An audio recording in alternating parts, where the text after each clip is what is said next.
Rick Manning all set to bring you the final two home games of the regular season, but the big story here today, it's official.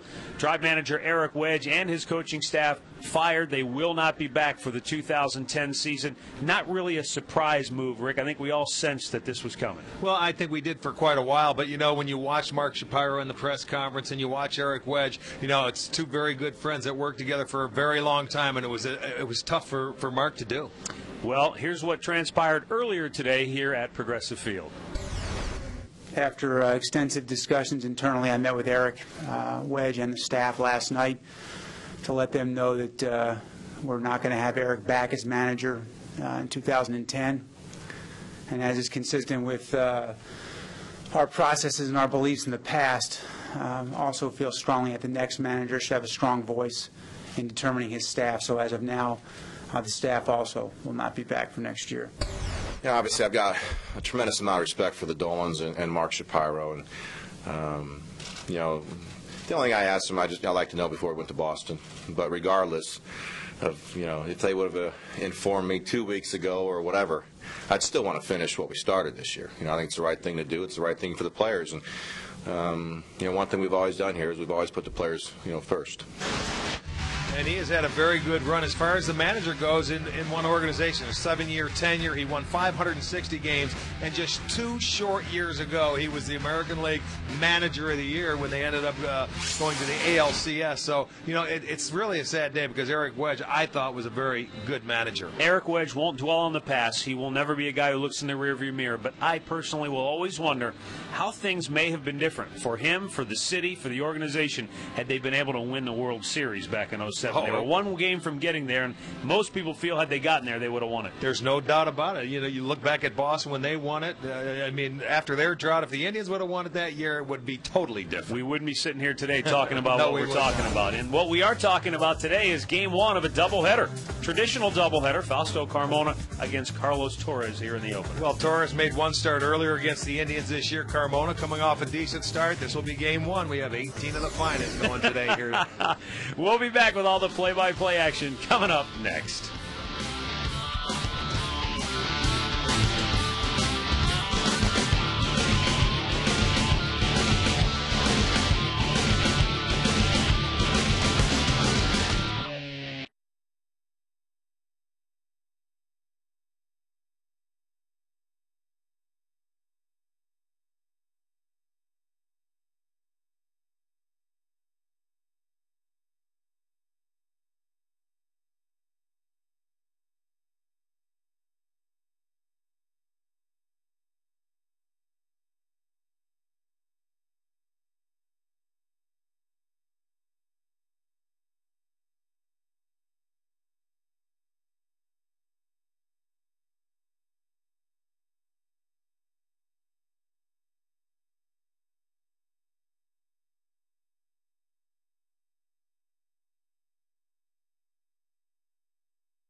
start this year. Carmona coming off a pretty good start against the Baltimore Orioles. He went 6 innings, 9 hits, 2 runs, and he did get the win in that ballgame.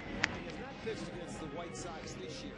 In his career, he is 3-3, and he has a 5.05 ERA in 7 games started against the White Sox. So let's check out the defense behind Carmona this afternoon.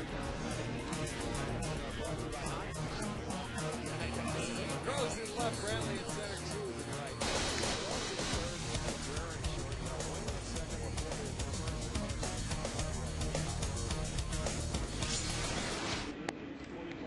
Umpiring crew, Scott Berry calling the balls and strikes. Bruce directly to first. Bill Hunt, crew chief, in second competition. Boston Carmona in the line. Sedgwick did a great job, or I should say, Carmona did a great job in his last start. Throwing a lot of strikes, a lot of first pitch strikes, working ahead of his behind some.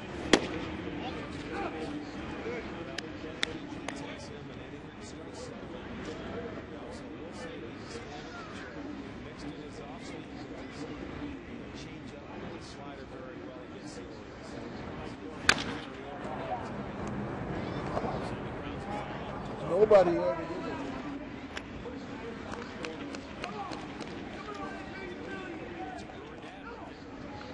That's the old Brewer caps right there. 1-1, right? Yes, indeed. MB.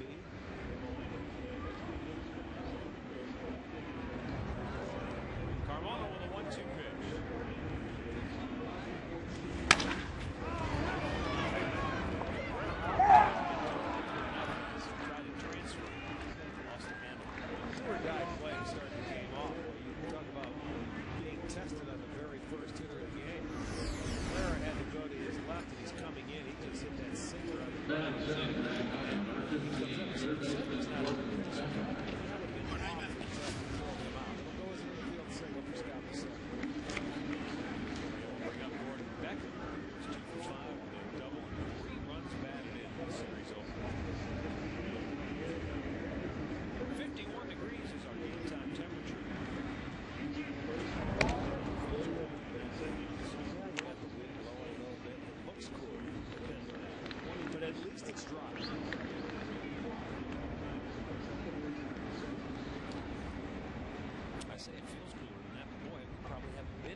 But he's driven in more than Gordon Beckham. Well, I think the one guy, though, that he's going to battle with Rookie of the Year with is Porcello over in Detroit. The kid's had a really good year, pitching-wise. In the hole, base hit for Beckham. And the first 2 White Sox reach here in the first.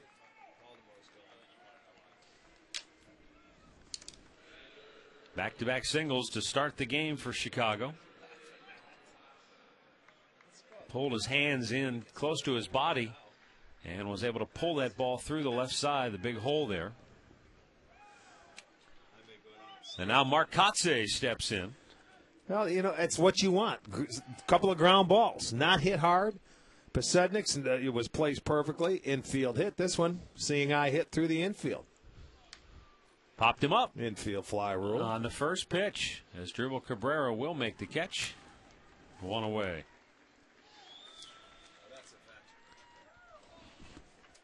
Here's today's injury report.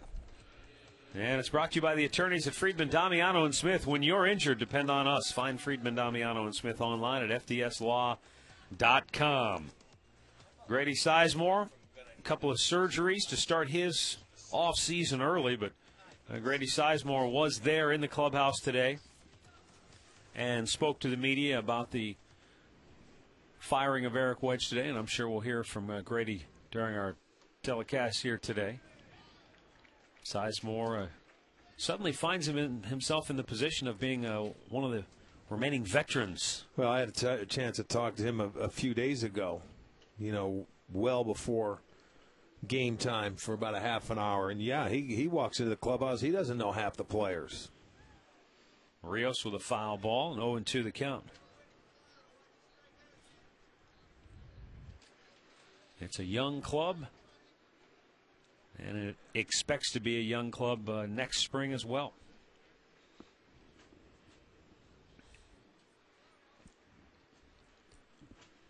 No balls, 2 strikes with runners at first and second. 1 out here in the first inning.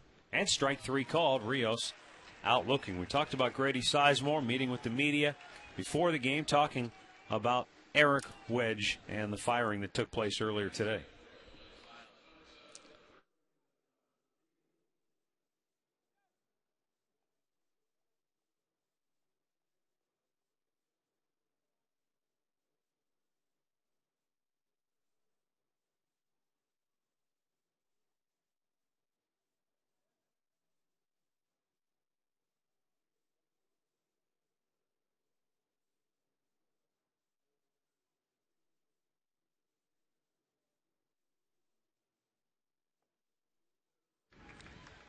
If you listen closely there, just listen to Grady Sizemore, you see and understand the impact that Eric Wedge has had on these players, because the one thing Grady Sizemore comes forward with there is accountability. And Eric Wedge is so big on be accountable as a man, as a baseball player. They raised Grady. I remember when he was right in spring training at one time when, the vote came down to him or Juan Gonzalez. Grady ended up getting sent down to Buffalo until the next day, and then he was recalled. So they've come up together.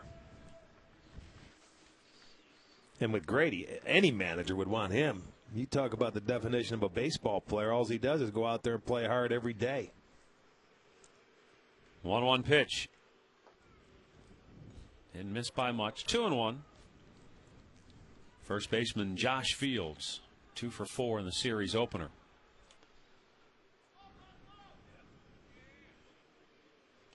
Carmona trying to get out of a jam here. First 2 reach, but he has 2 outs.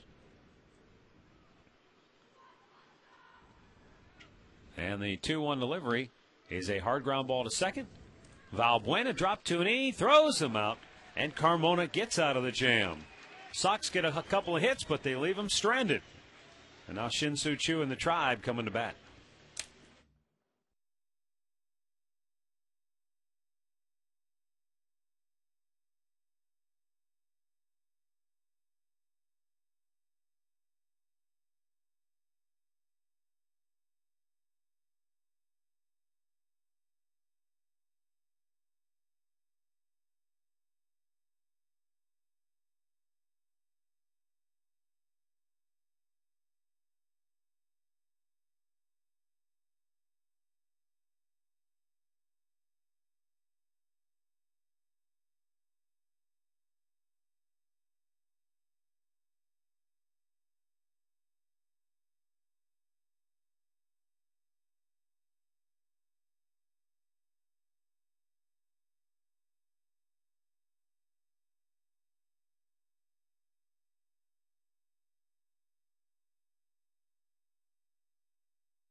Tribe coming to bat, bottom of the first. Here's the starting 9 for Eric Wedge. Brought to you by the Progressive Insurance Company. Proud to be the official auto insurance provider of the Cleveland Indians. Brantley, Cabrera, Chu, Peralta, Hafner, Laporta, Valbuena, Marson, and Crow.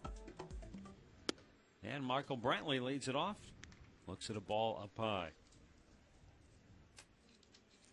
It's rare you see a starter pitching out of the stretch. We noticed that when he faced the Indians the first time, Right. though. Not a converted bullpen guy either. I mean, a guy who primarily has been a starter his whole career. Well, it's rare. He's 25 years old. Soon to turn 26 in October. But his second start against the Indians this year. First one coming August 8th. That one in Chicago. Brantley with a sky-high pop, shallow left. In comes Posednik, who calls for it. One away. Let's check out the White Sox defense behind Torres tonight. Posednik is in left, who just caught that ball. Rios in center, Wise in right. Beckham at third, Lillibridge at short. Nix at second, Fields is at first. Flowers behind the plate. Carlos Torres making his 5th start this year. A 1-1 record, 5.91 ERA. His problem in the first start against the Indians, he had 6 walks. So command was a big issue in that start. He gave up 4 runs, 3 hits, and just 3 1/3 innings.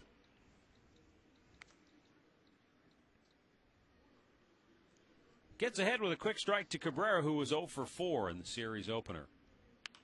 Fouled back. 0-2 the count.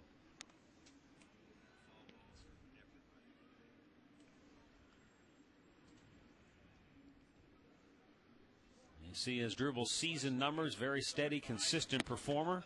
But he strikes him out quickly on just 3 pitches. 2 down here in the first. Here's a great clip of the game from Monday. Shin-Soo Choo got the Indians finally on the board. John Danks was dealing, went the distance, and almost had a shutout. But Choo said, not so fast. Relax, you're great clips. He spoiled it, didn't he? It was an 0-2 pitch as well. He had 2 hits out of the 3.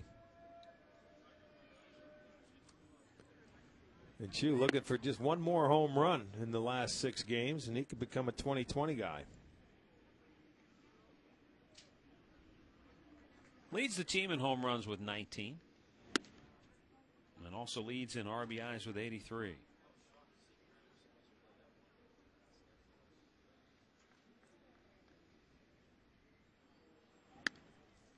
Up high, he missed 2-1. Carlos Torres, a former 15th round pick of the White Sox out of Kansas State. Down low. Torres is a guy who bounced around, actually pitched at 4 different colleges in 4 years. Started at Hancock Junior College in California, then went to Grossmont, to San Jose State, and then ultimately on to K-State. 2-out walk for Choo, and that'll bring up Johnny Peralta.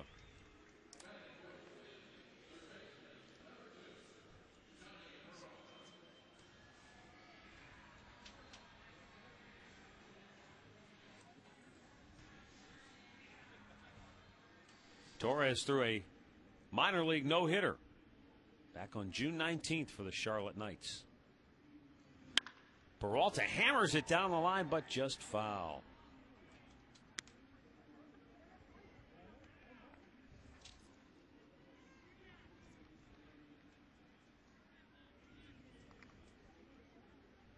Looking at early in his career, back in 2005, Torres, I'm speaking of, pitched at Great Falls in the Pioneer League.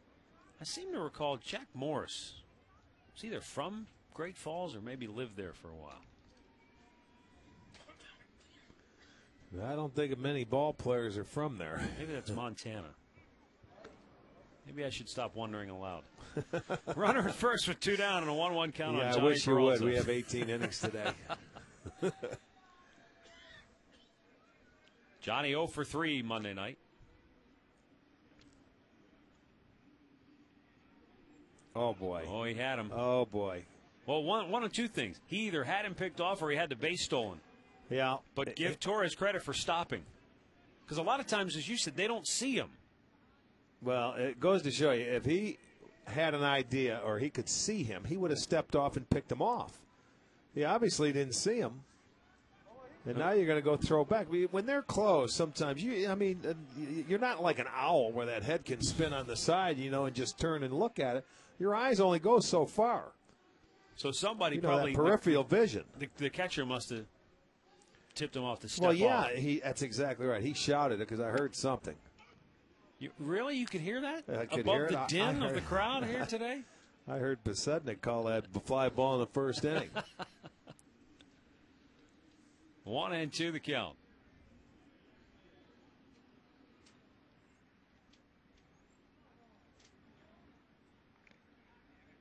Might be a good time to run now. 1-2 count. Figure you're going to get a breaking ball. He holds, and it's in the dirt. It would have been a good one to Yeah, run. but that's what you figure. You're going to throw Johnny breaking balls. You get him ahead in the count.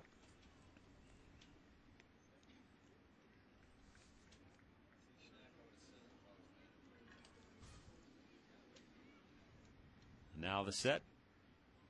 He takes off this time. It's a low and away again, and he steals that Just walks it. uncontested. There you go. 21st stolen base of the year for Shin-Soo Choo.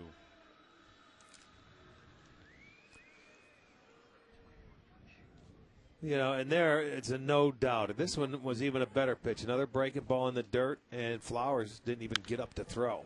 Peralta pops it up. The second baseman, Nix, gives way to the center fielder, Rios, and the inning is over. No score after one.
Cleveland Indians, Continental Airlines, work hard, fly right. Buy McCafe coffees at McDonald's, all made to order with fresh ground espresso beans. And by All Care Dental and Dentures, we make seeing the dentist easy.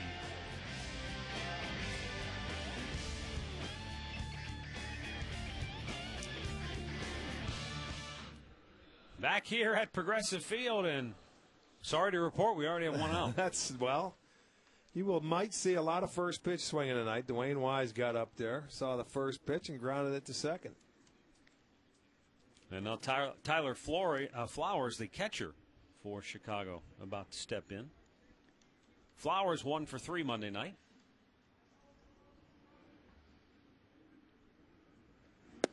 These were the games where, September, both teams out. If you're a pitcher and you can throw some quality first pitch strikes, you could have a very low pitch count in today's game. We got Burley going in the second game. He may have the opportunity to throw about 60 pitches. Peralta flips it over. Flowers out number 2. Now, when you say that, you're not suggesting hitters are giving away at bats, but they're looking for pitches early in the count to put the ball in play. Exactly. Look early, and if you like that fastball or something, get after it. Absolutely. That's my philosophy every day. If you don't get it, then you take it. Jason Nix batting 8th.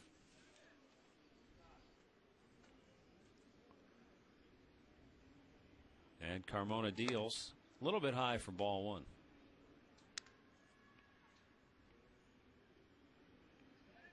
By the way, I went and looked it up between innings. Jack Morris was a St. Paul, Minnesota native, but he had a ranch in Great Falls, Montana. I knew for some reason that stuck in my head. Well, we see him occasionally in Minnesota when we go there when he's filling in for Dan Gladden. That's where he comes from, is Great Falls. He's a wilderness guy, though. Yes, he is. Cactus Jack. 1 ball, 2 strikes. I think it was Sparky Anderson that gave him that moniker. He was a tough, hard-nosed, everyday starter, man. He was a good pitcher.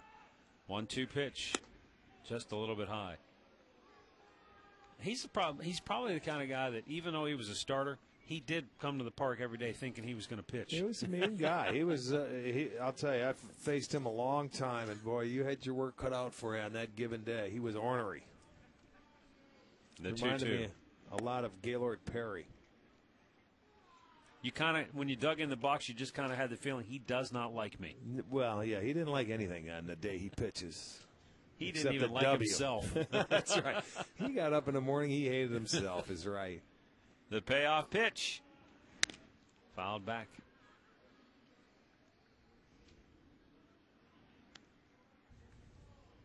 You know, and one of these days he's going to be borderline Hall of Fame. I think you're right. He doesn't have the gaudy win totals, but when he pitched, he was one of the most dominant pitchers of his time. And when he got into postseason, he was very, very good as well. 3-2.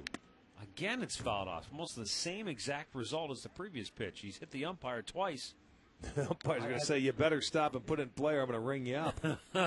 It's 2 in a row, he said. It's like this padding only works so They're much. laughing back there. That's exactly what he's telling them.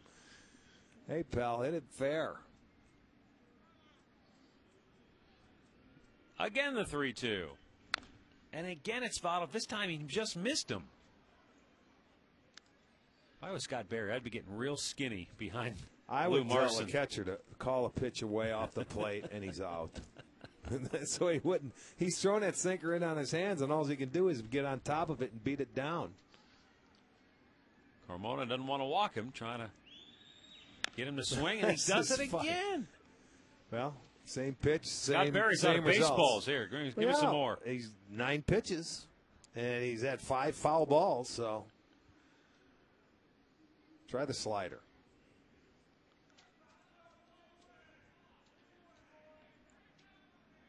Carmona's 3-2. This is unreal. Is that 5 straight? That's 6 foul balls, but 5 straight. Yes, it is.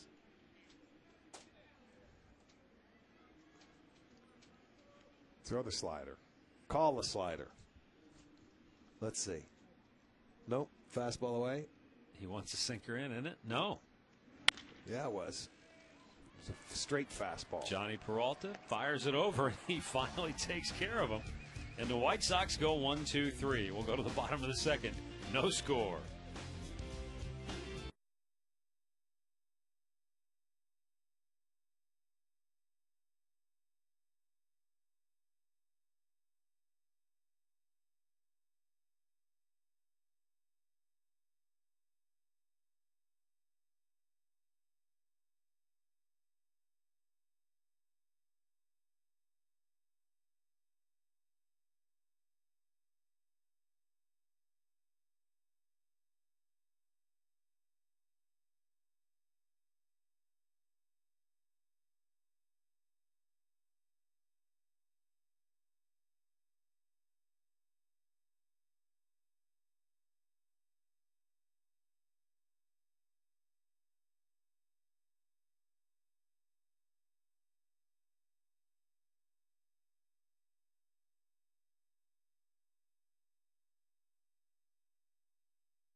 Oh, Lake Erie looks angry. No score, bottom of the second. Travis Hafner leading off 0 for 3 Monday night. Carlos Torres walked one, struck out one in the first. In there for a strike to even the count.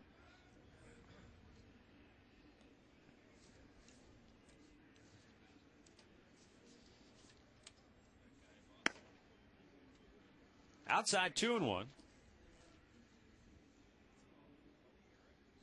Hafner 6 hits in his last 22 at bats, with a double, 4 runs batted in over those 6 games.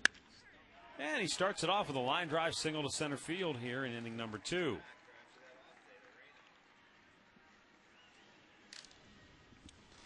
Here's the Alltel text poll. Question of the game: who do you think should win the National League Rookie of the Year award? Jay Happ from Philly, Tommy Hansen of Atlanta, Randy Wells in Chicago, Colby Rasmus of St. Louis, Andrew McCutcheon in Pittsburgh, or Dexter Fowler in Colorado. Text your answer to 31962. We'll look at the results later on. Matt Laporta.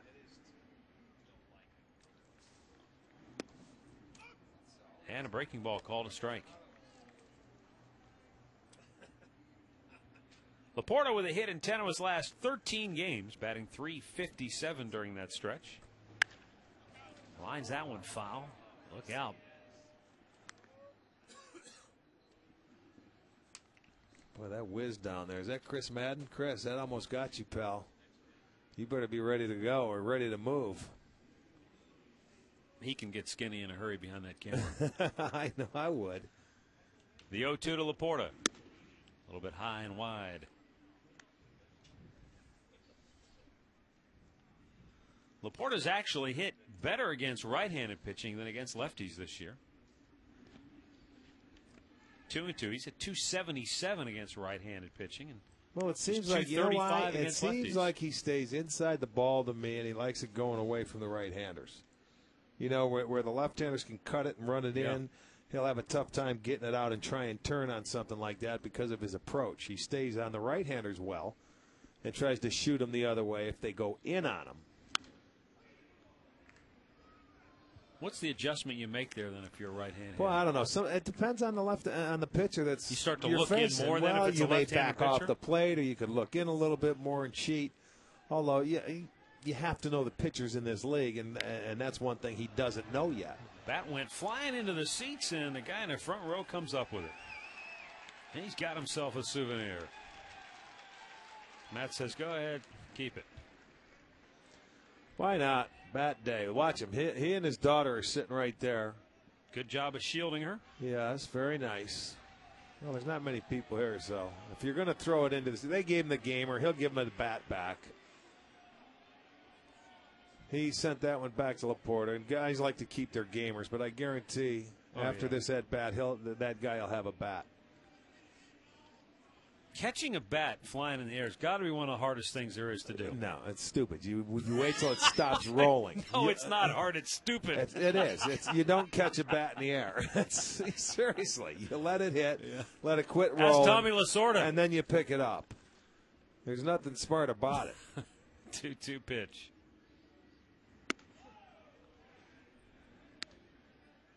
I mean, that's dangerous, man. That's a flying object. There's nothing good that can happen from that. Runner goes, and Laporta hammers it toward left center field. It's in the alley. It goes to the fence. Hafner coming around third. He's going to score all the way from first base. And Matt Laporta with an RBI double, his 12th two-bagger of the year. RBI number 20. And it stakes the Indians to an early 1-0 lead. Well, and Hafner was off and running on the pitch, and he can just continue to run. That ball, it looked like he hit a slider. This is going to be our McDonald's. I'm loving it. Watch it. Yes, it was. Hanging slider. And that speeds up the bat of Matt Laporta. He stayed back, and with his approach, ended up turning on it, getting it in the alley in left center field. So easy for Hafner to score. So the Indians on the board first, 1-0. Valbuena trying to bunt. Bunts it foul.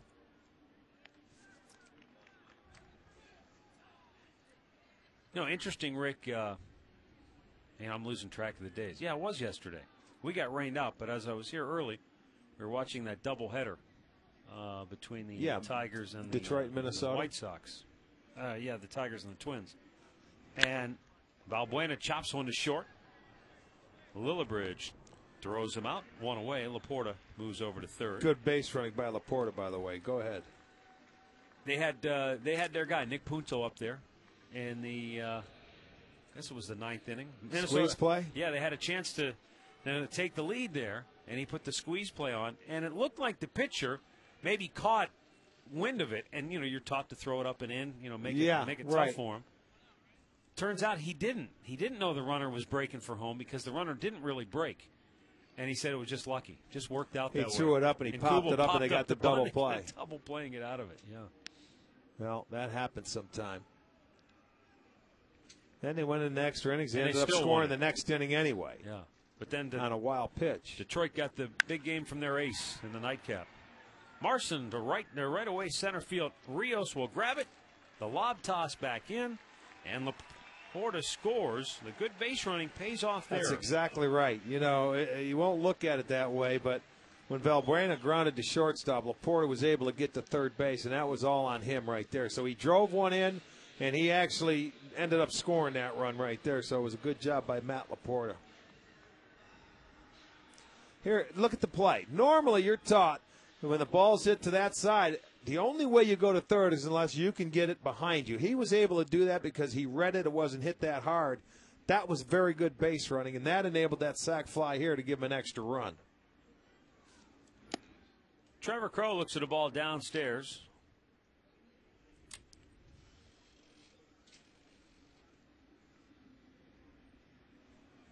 Base is empty, 2 down. And misses 2-0. Indians grab the early 2-0 lead here in the second. Fastball strike outside corner.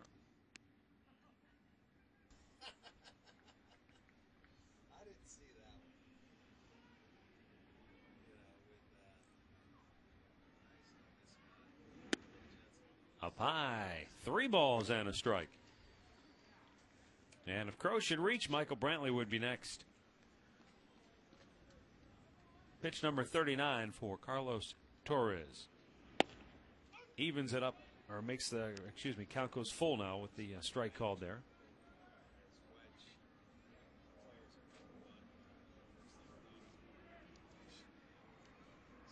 And the payoff is swung on and missed.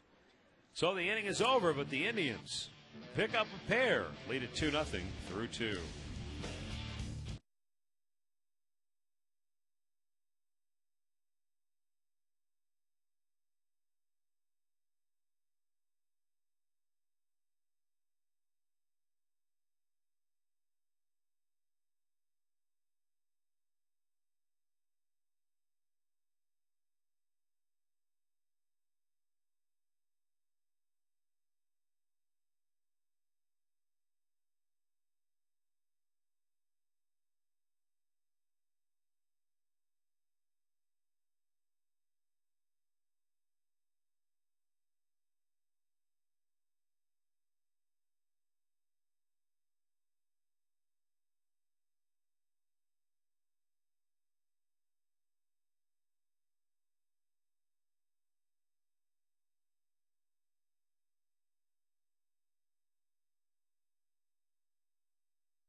back into Progressive Field, where just every so often the sun pokes his head out from beneath the cloud cover. 2-0 Tribe on top, third inning. Brent Lillibridge, number 9 hitter, leads off for Chicago. Faked the bunt, took a strike. Fausto, 30 pitches through 2 innings, plus this first pitch here in the third. 23 strikes out of those 30 pitches. And it's 0-2.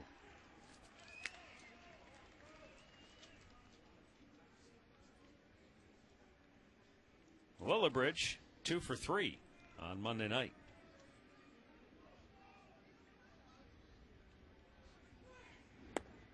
Down and away with the slider, wasn't able to get him to chase. Been a rough year for Fausto Carmona. What the future holds could be very, very important for the Indians. Well, he's one of the big reasons, Eric Wedge is getting fired. He was supposed to step in right behind Cliff Lee as a number 2 starter. And I mean, when you talk about responsibility, as a manager does, as a player, you take responsibility. And his off year has certainly led to a lot of dismay on this ball club. Being the number 2 starter, and then next thing you know, you're banished to the minor leagues. Cabrera throws out Carmona, and of course Carl Willis, who is in charge of this pitching staff, realizes that at the end of the day, it all comes down to W's and L's. The game's about winning, and it's about performance, and obviously, no one in this clubhouse envisioned us being in the situation we're in today on a wins and losses side of things. So, you respect the game, as we all do, and, a lot of good memories here, and all very appreciative of the efforts by the players, the front office, ownership. But, it's part of the deal. It's part of the game. Under his tutelage, the Indians had 2 Cy Young Award winners back-to-back. Yeah. After going well over 30 years. Decades. Yes, 72, I think Gaylord Perry won it here, and then you never won it till 2007 and 2008.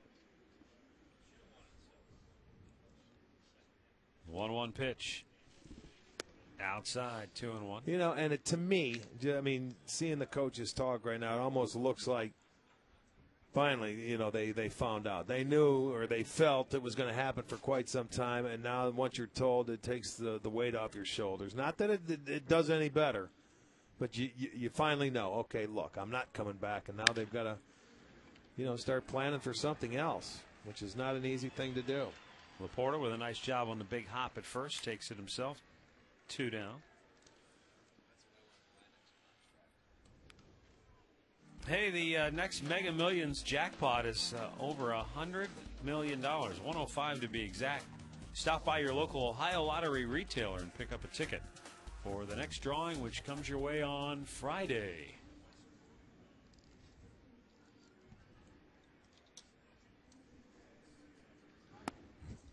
Gordon Beckham looks at a ball down low.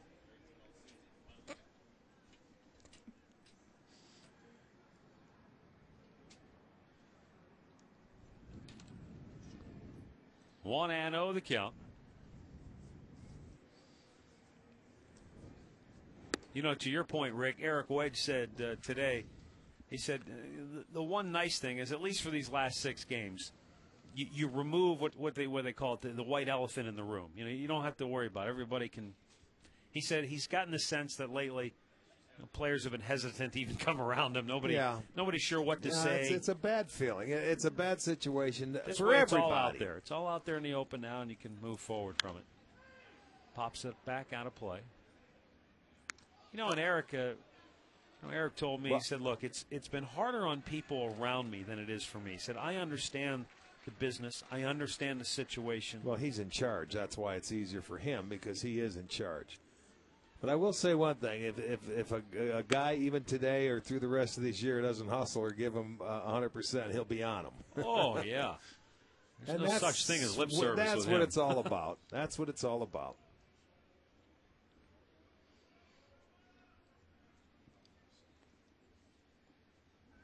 The 3-1 pitch. And that's going to put Beckham aboard with 2 down here in the third.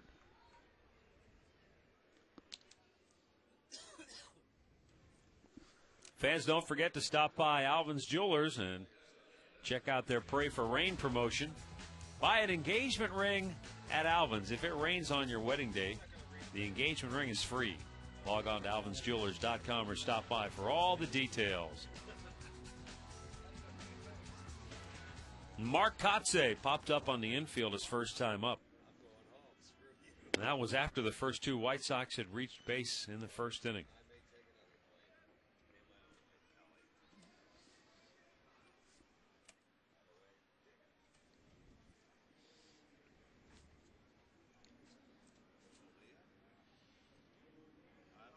With Beckham at first and 2 down here in the third, Carmona's 0-1 pitch is tapped foul, and the count quickly 0-2. Kotze is a guy who historically has had good success against the Indians. This year alone, 2 for 4, but in his career, a .387 average against the Indians. Yeah, he's always, I mean, for years I've watched this guy come in here and just get hits all over this ballpark. Big bouncer to first. Laporta says, I'll take that. And the inning is over. We'll go to the bottom of the third. It's Cleveland 2, Chicago 0.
And we welcome you back to Progressive Field on a cold, breezy day here in downtown Cleveland.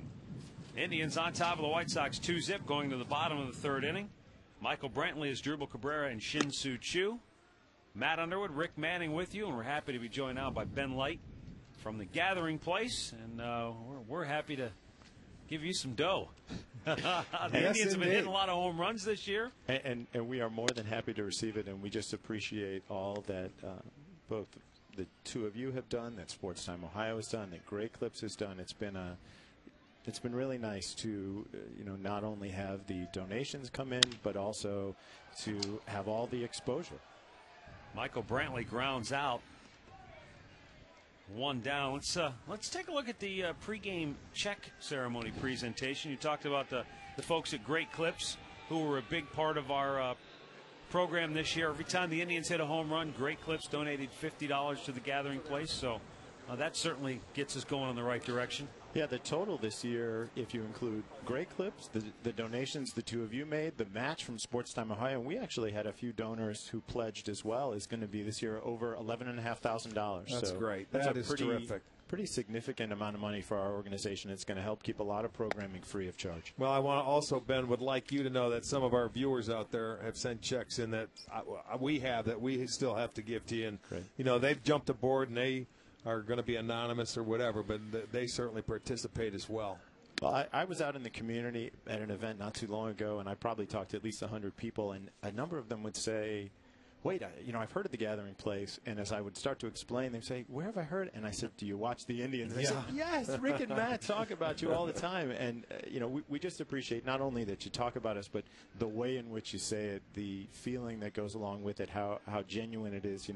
All three of us know the journey very personally, and we know how much you guys appreciate the work we're doing in the community, and we appreciate the support that you've both given us. Well, Ben, for people who are watching who aren't familiar, or maybe who are catching this for the first time, with regards to the Gathering Place, you mentioned all the programs offered are free of charge. You've got a facility that's unbelievable on the east side, brand new facility on the west side. But give folks maybe some more background on specifically what the Gathering Place does. Well, we're a cancer support center providing free programs and services, and we not only provide them to the individual who has cancer, but we provide them to their family as well. So if you've got someone that has young children and they've just been diagnosed and they need to help that child understand what's going on in their family, that child comes in and is able to use our services as well. We provide not only the programs that we can do one-on-one, but also lots of support groups and exercise programs. We have massage and Reiki and lots of different educational programs. We have resource libraries in both the east side location and the west side location, staff members who can help you weed through all the information that's out there. And what makes it so good for people that don't understand, when it does become a part of your life, or you have a loved one or a family member or a friend that's going through something like that, this place can certainly help you out and make it so much easier to deal with. Yeah, because what I learned, what you guys already know, is that when someone in your family gets cancer, it's not just their journey. It becomes your entire family's journey. And the programs that you offer, they help everybody. Right. And I think sometimes you overlook that.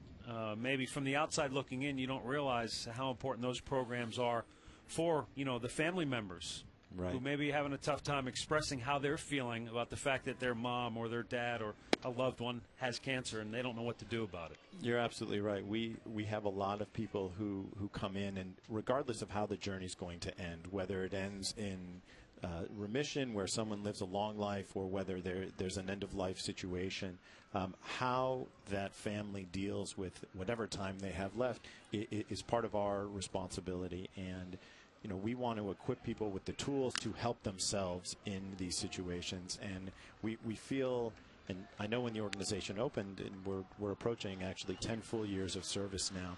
When we first opened, there wasn't something in town that would help children in particular who had a parent or a grandparent or someone significant in their life with cancer. And now those kids have a place to go to understand not only what's going on, but to be in an environment with other kids who are going through the same thing. And that's an extremely important piece of surviving that journey as a family. Johnny Peralta strikes out. Well, Ben, congratulations on the big check presentation. Thank you. Good luck. Thank Keep you. up the great work at the Thanks Gathering Place. What you guys have done. That's Ben Light from the Gathering Place. It's a 2-0 Indians lead through 3.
Back here at Progressive Field, we're going to the fourth inning where the Tribe leads Chicago 2-0. Alex Rios leading off. He'll be followed by Josh Fields and Dwayne Wise. A little foul back to the screen, 0-1 quickly to count. Matt Underwood, Rick Manning with you, and now we're happy to welcome in Jeff Lehman from Great Clips, who is obviously a big part of our program this year with the Gathering Place. And, well, you guys really jumped in and helped, get this thing going in the right direction with a pledge of $50 for every Indians home run. Jeff, why did you guys jump in on this? Well, first of all, the Gathering Place is obviously a great organization. We were very moved by your words and thoughts and brought it to our attention last year. Great Clips is just a collection of 30 independent business people here in Northeast Ohio. And when we saw a local organization with focus upon helping those families who had been touched, we just thought it was a great opportunity to give back to the community. Big bouncer to short as Drupal Cabrera will throw out Rios. One down. And it also gives you another reason to cheer for home runs and watch the Indians all summer long. It's been fun. I mean, and we had a better year this year on the road because we had 93 home runs. We didn't hit as many here as we would have liked, but it's still for a great cause. We had a lot of fun doing it. We certainly want to thank you for participating as well. You bet. Well, it was great, and as I know Ben had said, we threw away some of our baseball history and thoughts and said, swing for it every time. Yeah, you want home run hitters here. Yeah. Matt and I sit up here at night and we say, boy, they got to cut down on strikeouts. They're saying, never mind, keep swinging hard, go ahead and hit home runs. You bet. Did that, did the fact that you were tied in with this program and people see it on TV, would people come into the shops and talk about it a little bit? Was it a conversation starter among the 30 different Great Clips? It really is. And people certainly appreciate, again, the difference that as business people, we try to give back to the community. And we live here. This is a part of what we are and who we are. And it's always very nice to hear people come in and say good words about the Gathering Place, that it's raised their awareness, that they've gone on the website and seen and made their own donation and appreciate our help, too. Yeah, we've had pretty good response just from fans sending us fan mail, as we mentioned to Ben, that, out of the clear blue, they'll send a letter. They said, we heard about it, and here's our donation. It may not be much, but we can help, and it really is pretty neat. Foul back by Fields, 2 balls, 2 strikes. What do you think? What do you think Great Clips could do from the partners there? Right here? I think he looks great. I don't know that we could improve upon perfection. No, now I want the truth. After this inning, I got to keep what I have left, man. I'm getting old. Well, we've got Coach back there. I think he only goes to Great Clips once every 6 months now. So. Uh-oh. Here we go. It's the last home game of the year. Here we go. Oh, boy. Broken back ground ball. Valbuena has a long way to go, can't get to it. And Fields aboard with 1 out here in the first. Jeff, native of Northeast Ohio for you, or? Grew up in Cincinnati. Grew up a fan of the Big Red Machine. Sure. Moved up here in '93. And have been an Indians fan ever since we got married October 28th, which was unfortunately the final game of the '95 series. Wow. But all of our attendees had their headsets on in the wedding and little TVs up in the reception, so the Indians have been a big part of our lives for a long time. Then you started your career, Big Red Machine, when they were a powerhouse in the 70s, and then you come up here in the 90s, and the Indians had their big years. Yeah, that was great timing. Impeccable timing. This stadium was pretty much brand new. You bet. You're getting ready to celebrate your 15th anniversary. You did that in your head. That was terrific. Not no, bad did you for see me. him? Did you see him? His shoes off. He's counting on his toes now.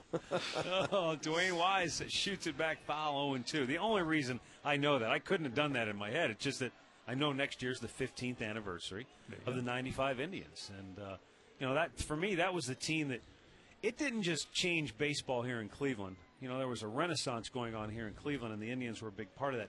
I think it changed the way teams started looking at how to build a ball club on the field, especially during the 90s where, the Indians had some big, bad mashers in the middle of that lineup, and they were an intimidating offensive club. And when you don't think of baseball and intimidation normally together offensively, they were.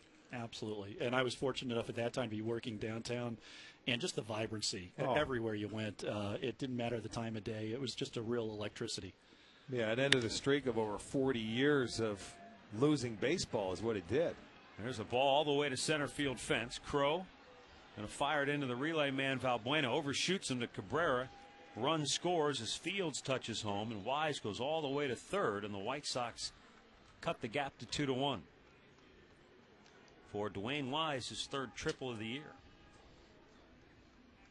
All right, they're on the board now. We'll see if they bring the infield in with one out to try and cut that run off. That's a hanging slider. Brantley's going to try and cut it off, see if he fields it cleanly. He does not. And we'll see. I think they're going to give him a straight triple. Yeah, they do. Yeah, I said Crow. They flip-flopped Trevor Crow and Michael Brantley from the lineup we had from yesterday.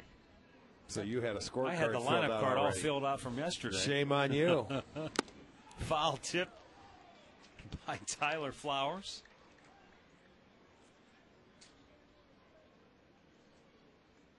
Flowers grounded out to third his first time up in inning number 2.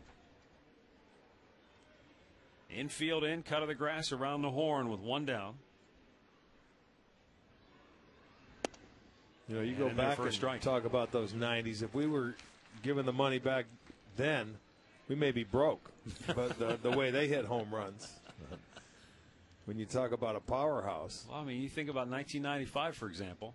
They only played 144 games that year. 144 games, that's right. And Albert hit 50 home runs himself. Yeah, that's right. And 52 doubles. The only guy to do that in that few of games, you know, at that point in the history of baseball. That was some kind of year. Yes, it was. For a whole team, it was probably one of the most exciting years around here. But, you know, Jeff, when you talk about the big red machine, as the ball drills Flowers and they'll go down to first. With 2 strikes. The big red machine was a little bit like the 95 Indians. Right. You know, from a personality standpoint, they had big power guys in the middle of the lineup, and they were personalities, too. You had Johnny Bench, and you had the fiery Pete Rose, and you had Tony Perez. So you had those personalities along with the talent, and it was really a perfect storm in Cincinnati. Great manager. Sparky. Sparky, and it was great to see him honored again just not too long ago up in Detroit. Yeah, the Venezuelan shortstop, Concepcion Vizquel. Yeah, that's right. There was a nice connection there. Griffey, you had George Foster. Sure. Yeah. Concepcion, invented that skip toss over to first base off the AstroTurf back then. And that's back then is when all those nationally cookie-cutter stadiums were all the same. Pittsburgh and Cincinnati, they were, multiplex where they'd play the football and baseball on the AstroTurf. Of course, that Yankees team that played the Reds in the World Series. 76? Yeah, they just got steamrolled. Yeah. You don't think of the Yankees going into a World Series and just getting demolished, but they got demolished. They really – and the thing what people overlooked about that big red machine, they think about the offense. I think the Yankees only scored 6 runs in the 4-game sweep. Well, yeah, Captain Hook, he had good bullpen. He wasn't afraid to go and take that starter out and get to the bullpen, and then took the Yankees that one year getting beat until they came back and beat the Dodgers in 77. But it was Cincinnati 75 and 76. 75 was a good series against the Red Sox where they won. As a matter of fact, that's where we're heading after these 2 games today, up to Boston to wind it out. 0-1 pitch, and it's fouled back by Jason Nix, who grounded out to third. Well, after about an 11 pitch at bat in his first at bat. Yeah. Remember, kept falling off that sinker. They kept throwing it, too. He kept getting a piece of it, and eventually grounded out to third. Carmona would love to get a ground ball here, get out of this. Swung out and missed, gets the strikeout, even better. 2 down with runners at the corners, and the Indians clinging to a 2-1 lead. Comes back this time with the slider. Didn't throw it to him in the first at bat, but he does this time, and he gets the strikeout. On and away, he pulls off of it. Now a chance to get out of the inning and keep it a 2-1 ball game. And Brent Lillibridge, the number 9 hitter in the White Sox lineup, who grounded out to short his first time up, will be the hitter here.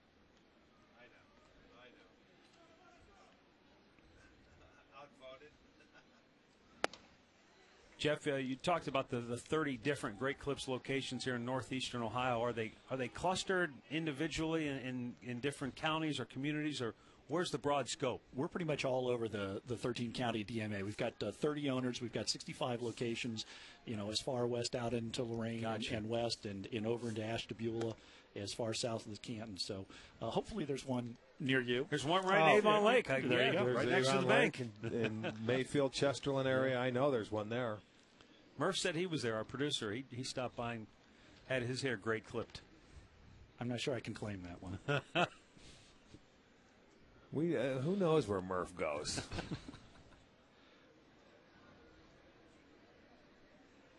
The 2-0 pitch, a little bit high, 3 balls and no strikes. Well, Jeff, thanks so much for stopping by. We're going to let you get rolling. Thank you so Enjoy much. the rest of the game. Thank you so much for hopping on board and helping us out this year, raise money for the Gathering Place. Thank you for making a difference. Yeah, thanks for your help, Jeff. Appreciate it. Jeff Lehman from Great Clips helping us out here today and hoping the Indians can hang on to this lead. 3-0 pitch.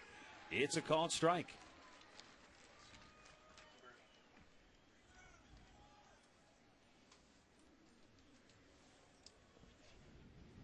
So first and third, 2 down. Carmona lets it fly, and a broken bat roller towards third. Peralta flips it over, and Laporta kept his foot on the bag, and the inning is over. White Sox get a run, but the Indians still lead it 2-1.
Two-one, Tribe on top as we go to the bottom of the 4th inning. It'll be Travis Hafner, Matt Laporta, and Luis Valbuena facing Carlos Torres, who allowed 2 runs in the 2nd inning on a single, a double, and then a sacrifice fly. While we have a moment, let's go back to the STO studios for a Ford Sports update. Here's Al Pulowski.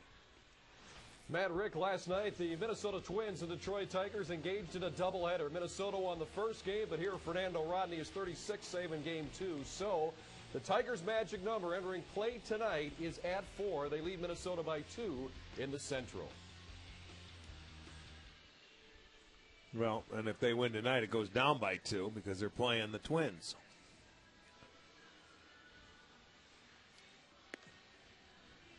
We got a new catcher in there? Yeah, we do. Ramon Castro coming on for Tyler Flowers. Well, remember Flowers was hit by that 2-strike pitch right on the elbow, it looked like. You look at him, he had him down in the count with the man on third, and he doesn't give an inch. And look at, ouch, right on the end of it. Oh, yeah. Yeah, that hurts. That's understandable. That's probably numb right there. Look at him. He may not show a lot of pain, but that had to hurt. My goodness. So Ramon Castro now taking over for Flowers. Travis Hafner singled and scored his first time up.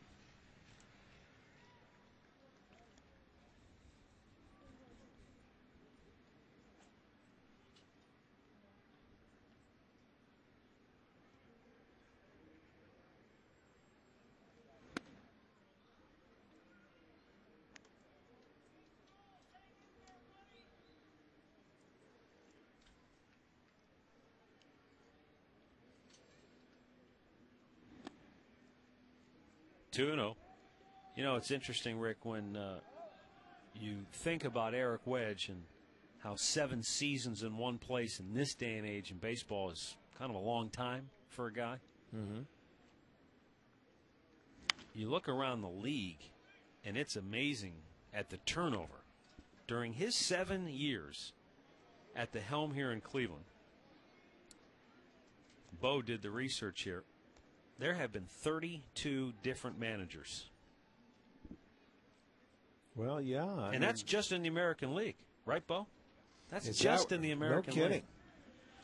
Baltimore and Kansas City have each been through 4 different skippers. Seattle's been through 5.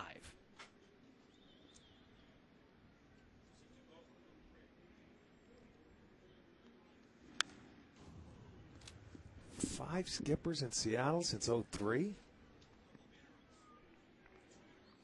Well, I guess that's probably including Interims. interim managers.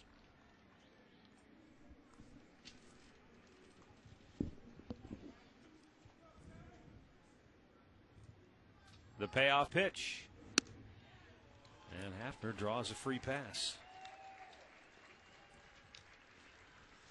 Well, offensively, the Indians over the last several years have been a pretty good and pretty consistent club. And Derek Shelton, who will not be back as a hitting coach next year, feels pretty good about that aspect of things.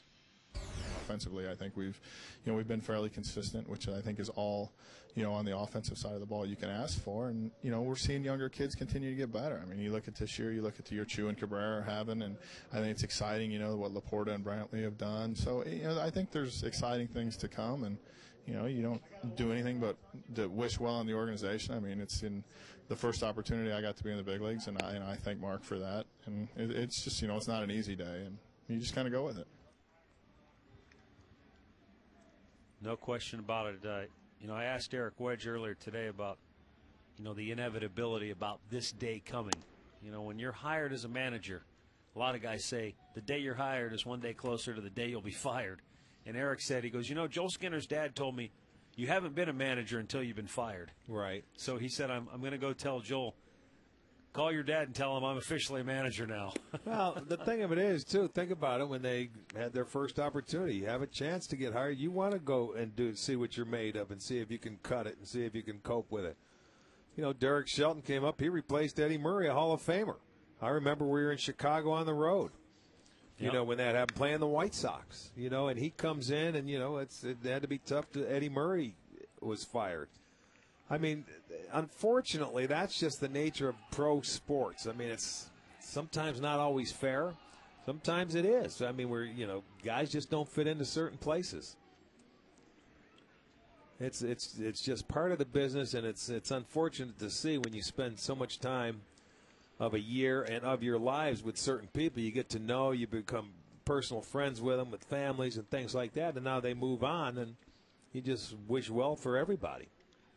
Mark Shapiro even said today, as Hafner takes off on the 3-2 pitch and it's fouled away. Mark's never a guy, he doesn't like to, use general cliches when he's conducting a press conference. But at one point, he did admit, he said, on a certain level, it was time for a change. He said, I'm not throwing that out there as the reasons or the basis of anything, but there's a certain element of that that's true. And that everybody reaches a point where sometimes change is good, change is necessary. Back-to-back walks have the Indians threatening here in the 4th. Well, especially nowadays with the turnover in players, and they say you need a new voice. And 7 years is a long time for one voice to be in an organization. And, sometimes it's like being a parent with a child or with your kids. The more you tell them, the more you yell at them or scream at them or do something with them, the less they listen to you. Well, you think about guys who've been around a long time in one place. You think about Bobby Cox in Atlanta. Well, he had Glavine and Maddox and Smoltz that were together for a long time. They became the leaders. They became coaches in the clubhouse, if you will. There's a nice bunt by Valbuena. Beckham's throw just did get him at the bag. Very close play. Indians at second and third after the sacrifice by Valbuena. You think about Joe Torre in New York. You know how long he was there. He had Derek Jeter. Yeah, he had Paul O'Neill. When you have players that are there with you for a long period of time, it helps the manager survive a long period of time. When the players are constantly changing, I think it gets tougher sometimes for that manager. Yeah, and that's the extreme. Those are the rarities where you see guys around. Tony La Russa that's in St. Louis, and his time can be up. I mean, those are the rarities on the other side of it. You know, where you'll see a guy manage 1 or 2 years. I mean, you're seeing a lot of younger guys now taking managerial jobs, and they're only giving them 2 years because the organization doesn't know about them, and you know they're taking jobs because they want their first job as a manager. It's tough, and it all comes down to you better have good players. You're going to be gone anyway in a hurry. Down low, 1 ball, 1 strike to Lou Marson, who drove in a run back in the second inning with a sacrifice fly. Joe Torre was never a manager until he took over the Yankees. He was terrible in St. Louis, and in the Mets, they thought he was terrible. That's why he was a broadcaster. You know, he gets the Yankees, and now he's a Hall of Famer. He goes from the Yankees to the Dodgers, and he had such great players. La Russa in Oakland had such a dominant team. He left there. I mean, he started with the White Sox in '83. You know, and they did win in '83, as a matter of fact, and then went on, and he had some other teams that were terrible, and, you know, he wasn't the smartest manager in the world either. You know, we all have admiration and respect for Jim Leyland and the job he's done everywhere he's been, but how was he in Colorado? When he had great players in Pittsburgh, he won. The minute when Bonds and Van Slyke and Bonilla, when they left through free agency, he wasn't a very good manager anymore. And, in Colorado, he struggled. Florida. Went to Florida. They had a lot of great players. He won. They had but then they had their rummage sale or got rid of everybody, the sale right after they beat the Indians. And bouncing ball into right field. That'll get Hafner home. Laporta stops at third. And it's a 3-1 Indians lead as Marson has his second RBI of the afternoon. Now, one thing's for sure, Rick. We've had a lot of great moments and great memories with Eric Wedge at the helm of this ball club. And speaking of Jim Leyland and those Detroit Tigers, you remember back on June 1st of 2007, we had that magical comeback game? It was a double-digit score, I believe. Here it is. June 1st, 2007. And of course, Victor Martinez and company would lead the Indians to a huge come-from-behind win. Here's a ground fly ball to third. That's going to get home Laporta from third. And Trevor Crowe picks up an RBI. And the Indians now lead it 4-1. Well, they come right back and answer that run that the Sox put on the board with a pair. So that's good. The walks have hurt Torres. And the Indians doing it by doing the little things. You get the bunt down, get a base hit, then you get the sac fly. There was a sacrifice fly earlier in the game. So doing some of the little things here to take a 4-1 lead. Now Michael Brantley 0 for 2. Brantley missed a few games with a bad ankle, but back in the lineup.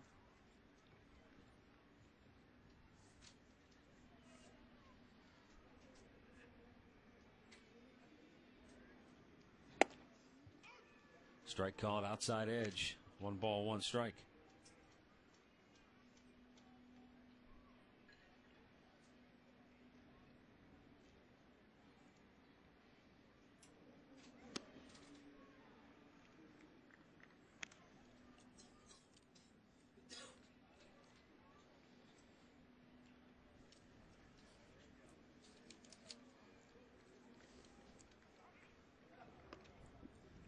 That's going to leave Ron Gardenhire now as the longest tenured manager in the division. He came in, 02, I believe? One of the longest tenured in the league now, too. I think Mike Scioscia might be the only one longer with one club. Fouled away by Brantley. 2-2. Send along some birthday wishes. I'd like to send along a happy birthday to Bill Coleman. And also Mike Yambor of Defiance, Ohio, turning 95 tonight. Mike, happy birthday to you. 2-2 pitch. Brantley with a bouncer towards second. And the inning-ending force will go to the 5th inning here at Progressive Field. It's now Cleveland 4, Chicago 1.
Choose who you call for free with My Circle. Any number, any network.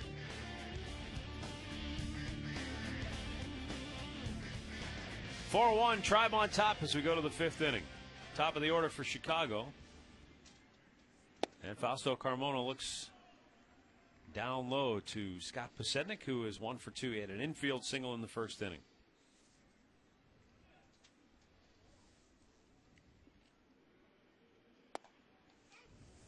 One ball, one strike.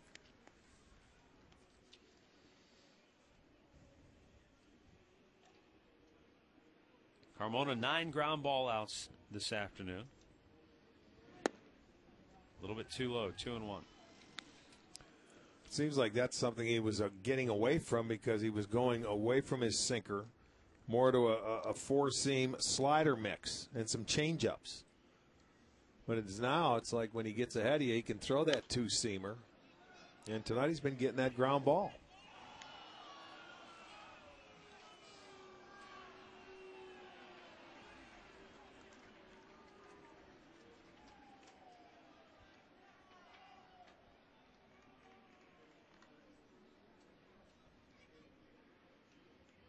Now the 2-2. Swung and missed. He threw the bat at it. And that's it for Posednik. He was maybe trying to punch it the other way. I don't know. Just didn't look real good. Well, we've seen him move his feet in the box, right? Where he tries to run up in the batter's box and hit it. Well, right here, he's just trying to make contact because that ball has movement on it. So he throws his bat trying to hit the ball or at least foul it off. Now, that was an ugly swing right there. One down. That'll bring up Gordon Beckham. He's walked and singled so far today.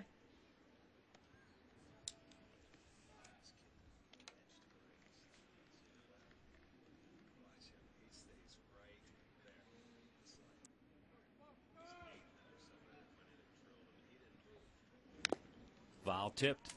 Down in the dirt. 1-1.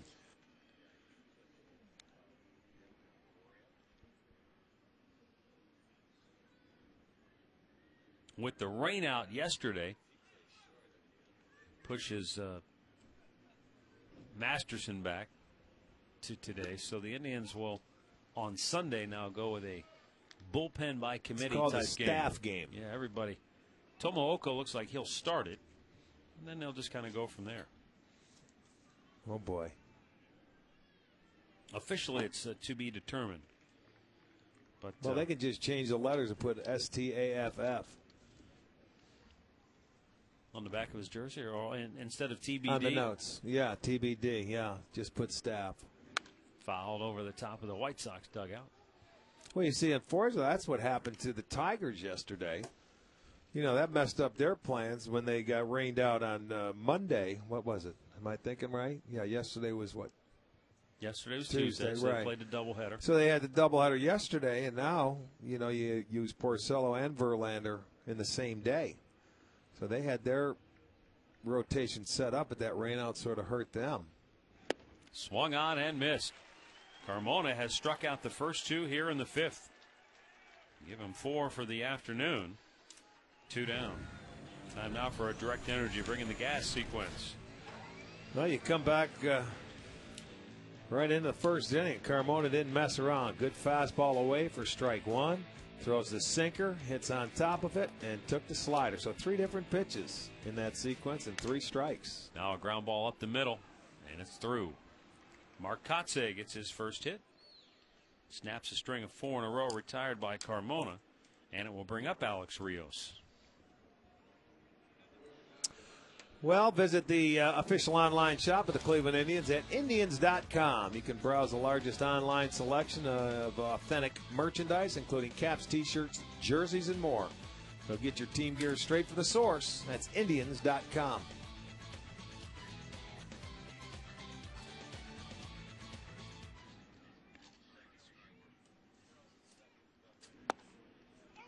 And a strike to Alex Rios, who was called out on strikes in the first and grounded out to short in the fourth.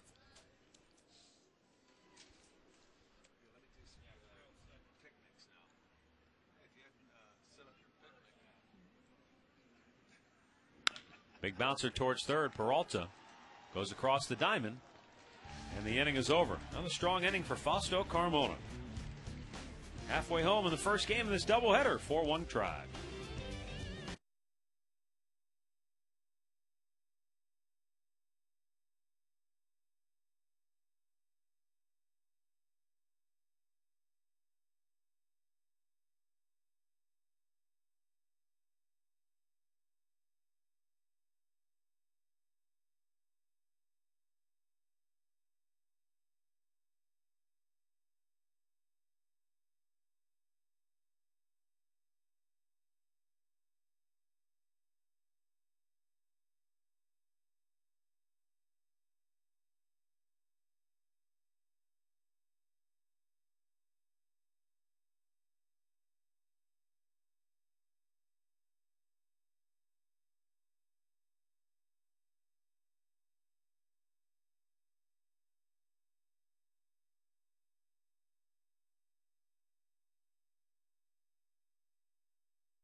Carroll in for Asdrubal Cabrera will lead off the home half of the fifth inning. Not sure if anything happened to Asdrubal.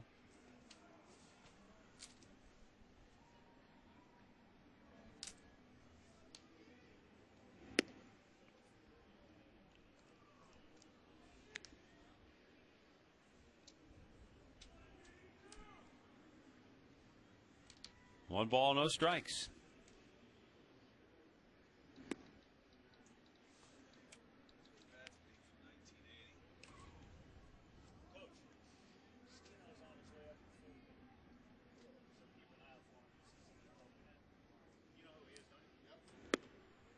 Jamie Carroll takes a strike and the count 2-1.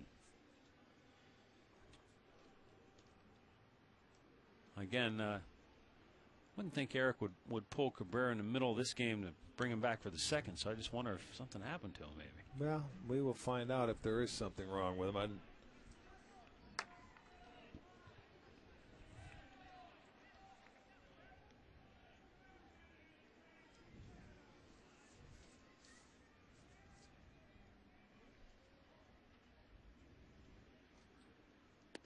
Down low, full count.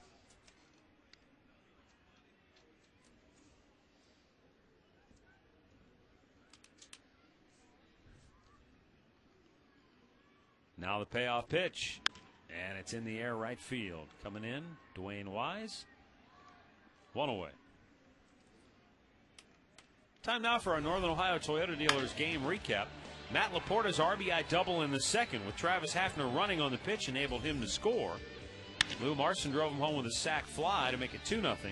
Then Dwayne Wise with an RBI triple cut the Indians' lead in half, but back come the Indians. Lou Marson's second RBI of the afternoon made it 3-1, and then Trevor Crow's sac fly made it 4-1, and that's where we stand. For a dealer near you, visit buyatoyota.com. Shin-Soo Choo flied to left, his last time up.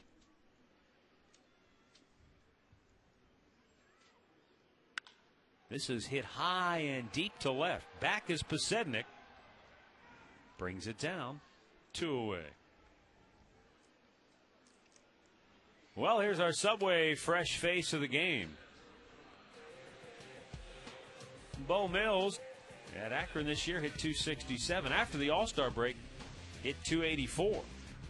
Drove in 14 on the year, or hit 14 homers, drove in 83 on the year. Subway, play hard, eat fresh. Johnny Peralta, bouncer to short. Lillibridge off balance throw, and the Indians go 1-2-3. 5 complete. It's 4-1 Indians.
Four-1, Tribe on top.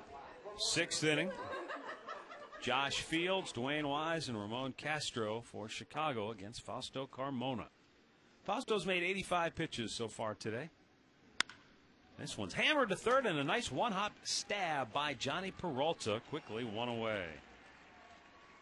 Well, boy, Rick, you think back to 2007. This is one of my favorite moments, huh? Oh, yeah. Back to the playoffs. Indians, Central Division champs back in 2007. Yeah, time for celebration. That was not that long ago. 2 years. Boy, Yes, it's amazing. indeed. You know, you talk about Einstein's theory of relativity. It seems a lot longer than that, though. Sometimes the years flip by. Sometimes they crawl today was by. one of those the years that crawl by. Long drive deep to center. And a nice over-the-shoulder catch by Michael Brantley. Well, here's Eric Wedge talking about both 2005, which saw the Indians fall just shy of the playoffs, and 2007. I look at 93 wins and 96 wins as great accomplishments because I really do believe that the true ride is the regular season, with the exception of winning the World Series. You know, that's it. I mean, for me, it goes from the regular season to winning the World Series. And that's what you're talking about because, you know, outside of doing that, it's looked upon as a disappointment because ultimately you're going to lose that last game in the postseason, whatever last game that may be, and that's short of winning the World Series. So I've always felt like if you get into the playoffs, and I feel like with our teams here, with the way they play, the way they get after it, if you get in the playoffs, you got a shot. You know, if we would have got in 05, we would have had a shot. Obviously, we had a real shot in 07 as well. So, you know, anything outside of winning the World Series is ultimately looked upon as a disappointment.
AT&T building looming high above the light towers here at Progressive Field. 4-1. Indians lead it. Bottom of the sixth inning will feature Travis Hafner, Matt Laporta, and Luis Valbuena. 86 pitches for Torres. This is hammered deep center field. Way back, Rios on the track at the wall. He's out of room. It's out of here. Travis Hafner's 16th home run of the year, his 47th RBI, makes it a 5-1 Indians lead.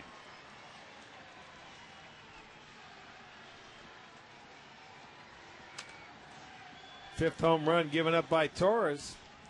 And for Travis Hafner, take a look at our Pepsi home run replay.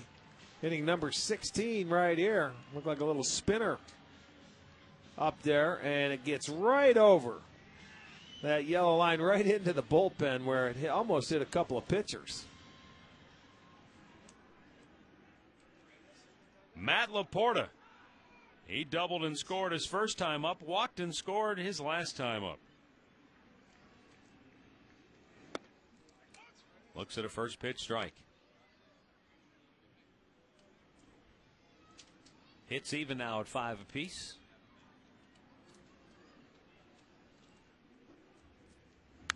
Right back over the screen. 0-2 the count.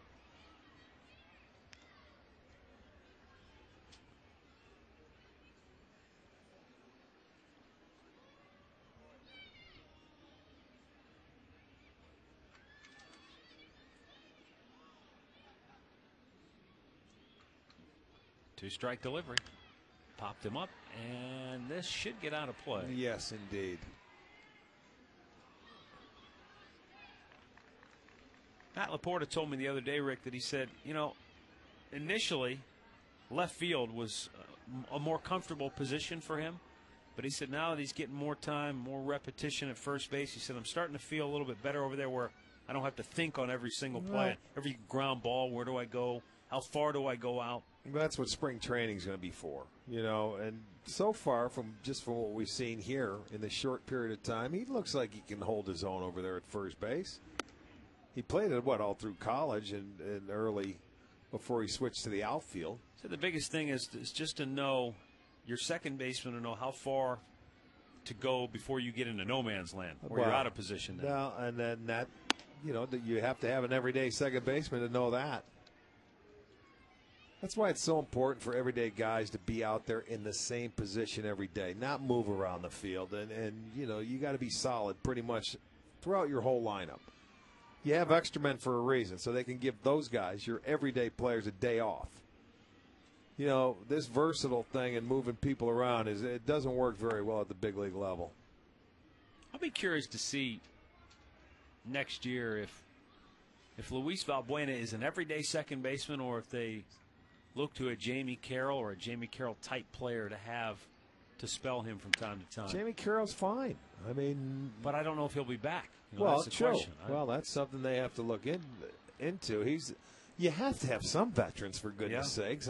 Please. You can't go with just a team full of rookies. There has to be a blend.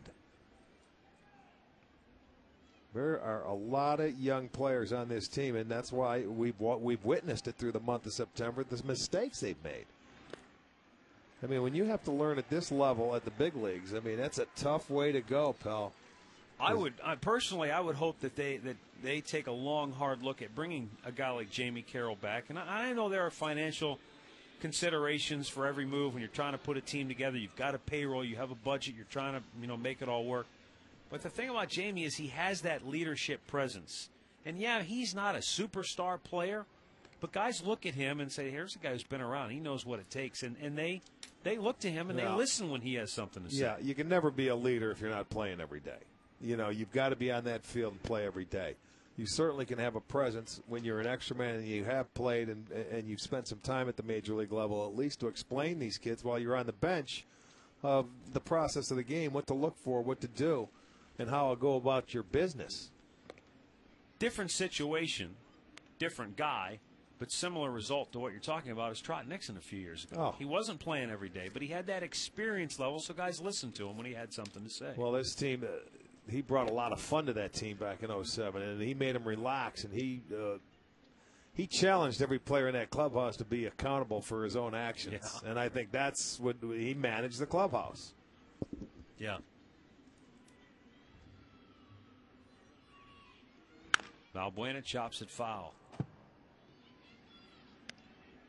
The thing is, when you have so many young players on a team, they're worried about one thing. I want to get my playing time so I can make a name for myself. And you have a tendency. I want to stick. And you start getting greedy. I want to get my 2 hits. I want to. You've got to have guys, the go-to guys, that they're not worried. They're going out there and grinding it out every day. And the young guys have to earn their way up.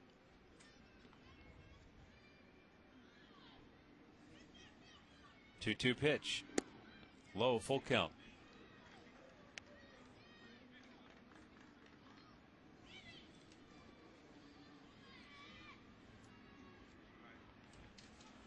Runner goes. 3-2 pitch. Popped up. Foul in the seats. Well, Valbuena stays alive. With Laporta at first base. Nobody out here in the sixth. Left-hander Randy Williams loosening.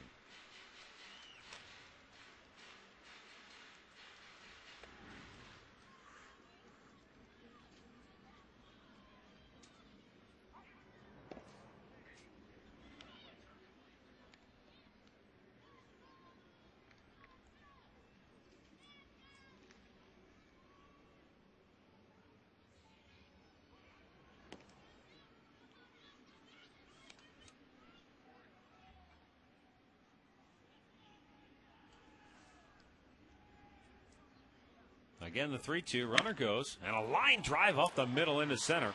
That almost took Torres with it. On his way to third goes Laporta. Indians at the corners with nobody out. And the Tribe leading at 5-1, looking for more now. Yeah, that's ball. He had a couple pitches up, and he stayed on it nicely. Right back up the middle, as you say, off and running, and that ball is by Torres before he knew what to do with it. So they have runners at the corners and a chance to increase this 5-1 lead. Well, here's Lou Marson, who's driven in a run in each of his first 2 plate appearances today. A sac fly in the second inning, an RBI hit in the fourth, and a chance to do it again. High in the air, right field. Wise is under it. Tagging at third, Laporta.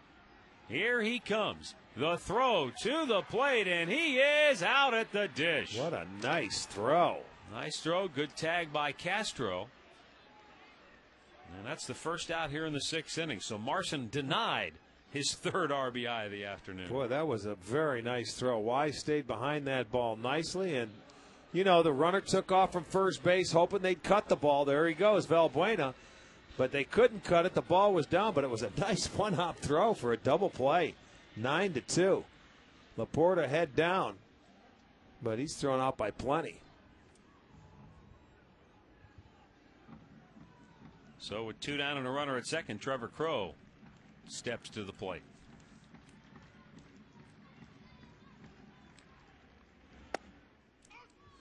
Crowe, a sac fly RBI in the 4th inning. The 16th ribby on the year.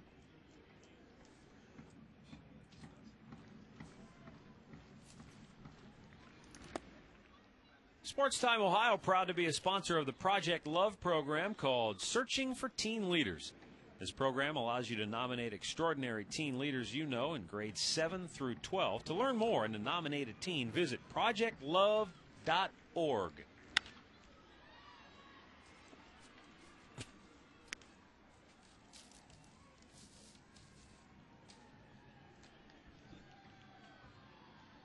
One ball, 2 strikes the count with a runner at second base and 2 down here in the 6th.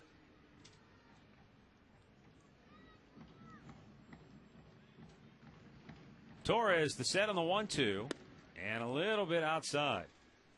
Well, he's well over 100 pitches, so you got to figure this is his last hitter. I would think so. You know, the nice double play by Wise certainly gives this guy one more opportunity to get out of this inning and get it 6 innings. Then you have the left-hander Brantley, because he's got the, yes, he did. They ring him up. He went too far, and the inning is over. But the homer by Hafner has the Tribe in front 5-1 as we go to the 7th.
Baseball is brought to you by Direct Energy, offering simple solutions for all your natural gas needs.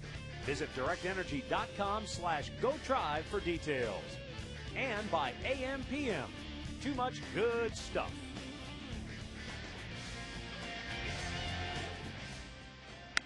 Ground ball, third base side foul by Gordon Beckham here, or excuse me, Jason Nix here in the seventh inning. Fausto Carmona, 11 ground ball outs. He has pitched well again. He's allowed just the 1 run. 5 hits. He's only walked 1, struck out 4. And 63 out of his 90 pitches have been strikes. So for Carmona, Rick, and again, what does this mean? I have no clue. But at least he goes into the offseason with some positive vibes in his brain. Well, last inning he had a 4-pitch inning. And, that's what you're going to get in a type of game like this. But, you want to end on a positive note. Any game you go out there. What I like about him tonight, 20 out of 26 first pitch strikes. Well, we noticed this in his last start. For whatever reason, he seems to, as Eric Wedge would say, his heartbeat is under control. He seems to be in a pretty good rhythm where he's not overthrowing. Well, we can't keep the stands like this forever for him. We got to bring him in. Keep that heartbeat under control.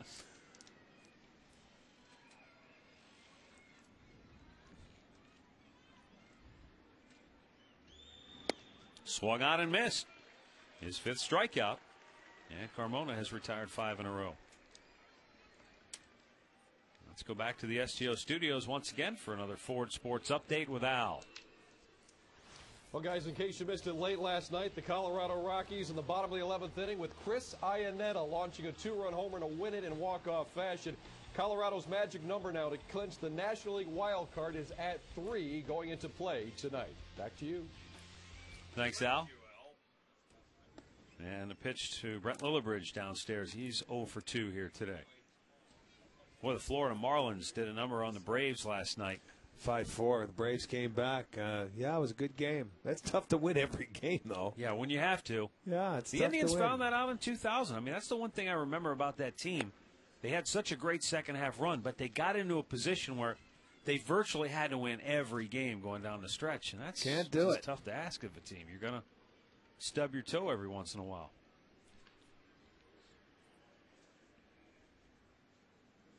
And it's what really made that ridiculous run the Rockies had a few years ago such an anomaly. And they ended up coming in the wild card side of it. And they ran it all the way to the World Series. Yeah. Yes, they did, because they had to play. They were playing playoff baseball for 3 weeks. Yeah. Like they've been pretty much doing for the last 4 months. That's not playoff baseball, but they've been on that kind of roll. Well, that's what Ron Gardner, that's the way he's sort of posed this to his club, that, hey, we're just starting the playoffs a little bit early this year. Full count. Lillibridge thought it was ball 4. Scott Berry said, not so fast.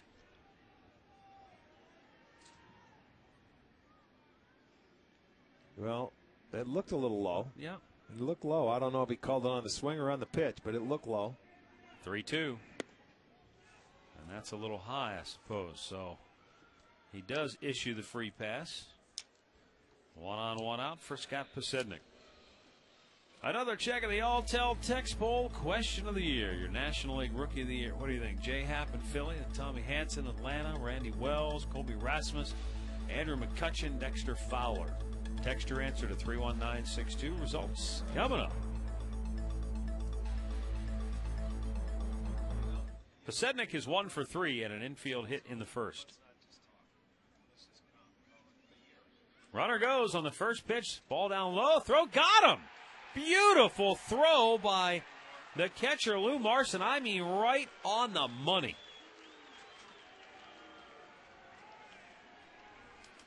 Looked like Lillibridge got a pretty decent jump, and the ball was down low. Well, that's a tough pitch to throw on that sinker, but it is right on the money. Great throw. Come back. He didn't really rush it. He stayed behind it nicely, and that thing is right on the money, man. That's perfect. Even when guys get good jumps, if catchers, a lot of them, they try and rush and throw the ball, and it's got a little tail to it, you still have to just be, come up and get rid of it as quickly as you can, and his was right on the money. Laporta goes to the bag, retires Posednik, and just like that, the White Sox are done. Stretch time in Cleveland, 5-1 Tribe.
New menu, and that new menu is coming to a Panini's near you. Stay up to date. Visit them online at paninisgrill.com.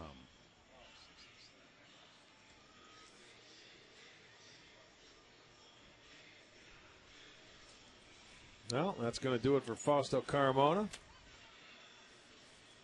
Nice job in his 7 innings. Again, pitching ahead in the count makes a difference. Had 5 strikeouts, had 6 strikeouts in his last game. Gave up 5 hits and just the 1 run. A good job, really. Good way to end it for Fausto. Randy Williams, left-hander, coming on now in relief of Carlos Torres for Chicago.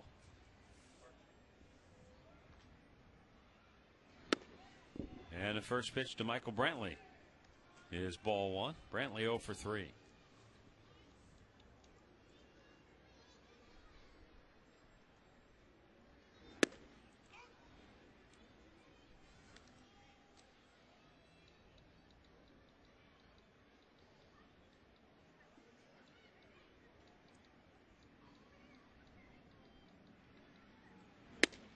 In there for a strike, 1 ball, and 2 strikes to count.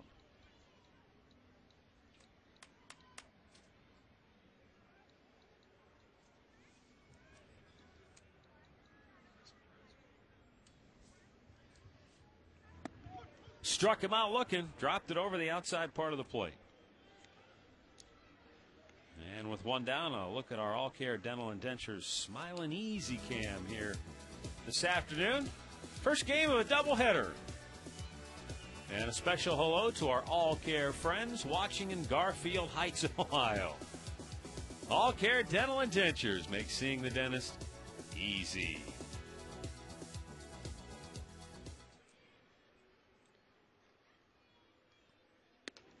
And of course, this is our final home telecast of the season. Of course, we've got another game to go, but it's our last day here at Progressive Field for this year, so we're going to say goodbye to all of our great crew and staff that work here at Progressive Field with us 81 times a year. Yes, indeed. Some of the best in the business, don't you think? Without a doubt. I mean, we go on the road, and, we do a lot of road games. And, they're nice, but they're not half the crew they are here. They know exactly what's going on. 1-1 pitch, a called strike. And passionate about baseball in their own rights. Yeah. The funny thing is, we come here, you be sitting there filling out your lineup card, and the booth next door, you got, McD and Igor and Carey, and they're over there. They've got it all figured out every day. Yes, they do. I'm thinking Mark Shapiro needs to interview those guys. They've already submitted some of their resumes. Believe me, they are in there, and I received one from over at STL. Bill Schnack wants to go in. No, you're right, though. They're passionate. Carroll pops it up. The shortstop, Lillibridge. 2 down. Well, make it the best spring training baseball vacation ever. You can book your trip to Goodyear, Arizona for 2010 spring training right now. Visit Indians.com/spring travel or call 1-800-892-7687.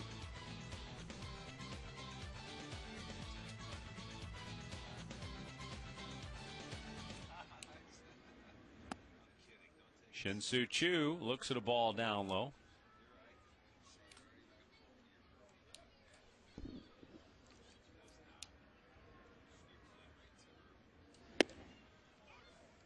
Strike called. 1-1 to count. Choo 0 for 2. A couple of flyouts to the left. He has also walked here this afternoon.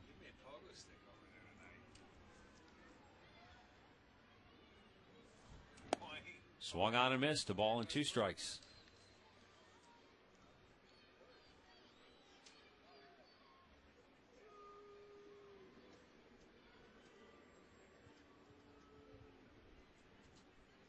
Williams delivers. And a swing and a miss. Boy, he looked good. Struck out 2.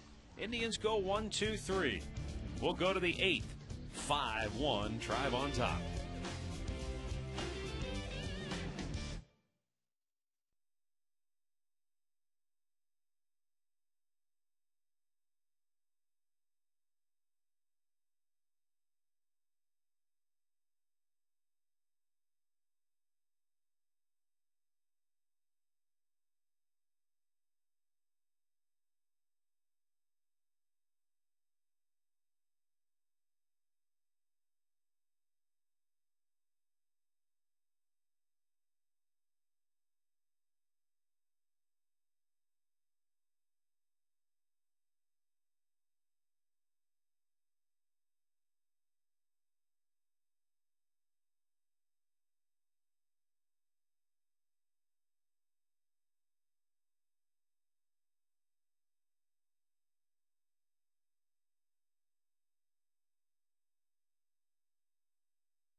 finishes his 2009 campaign on a positive note. 7 innings, only 1 run allowed on 5 hits. Struck out 5, walked just 2. And Chris Perez will take over here in the 8th inning. Perez has had a fine year after coming over. That first rocky start, he's had a couple outings, tough outings. But other than that, he has been brilliant. Good arm, good slider. Throws in the mid-90s, and certainly, I think, going to be a big part of that bullpen at the back end next year. Not bad for a kid who was a catcher in high school. And one day the coach said, "Anybody want to be a closer?" And he raised his hand. Is that right? Yeah. Well, catchers, they say they'll try anything. They'll do anything. So there you have it. He said the reason he liked being a catcher is that you're in every pitch. You're in the game all the time. That's a good philosophy to have. And you're right. You're watching everything, all the action. A little bit down low. And then I guess the coach also, when you have a good arm, it certainly helps when you're going to come in and close. No doubt about it. And he has one of those.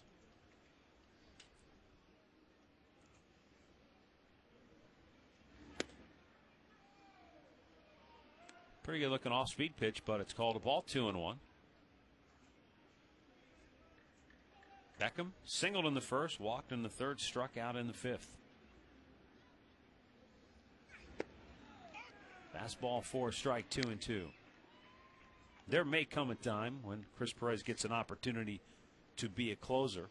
And he's only, 23, 24 years old. You never know until a guy's in that role for sure if he can flourish. But he seems like the kind of guy that has the right mentality.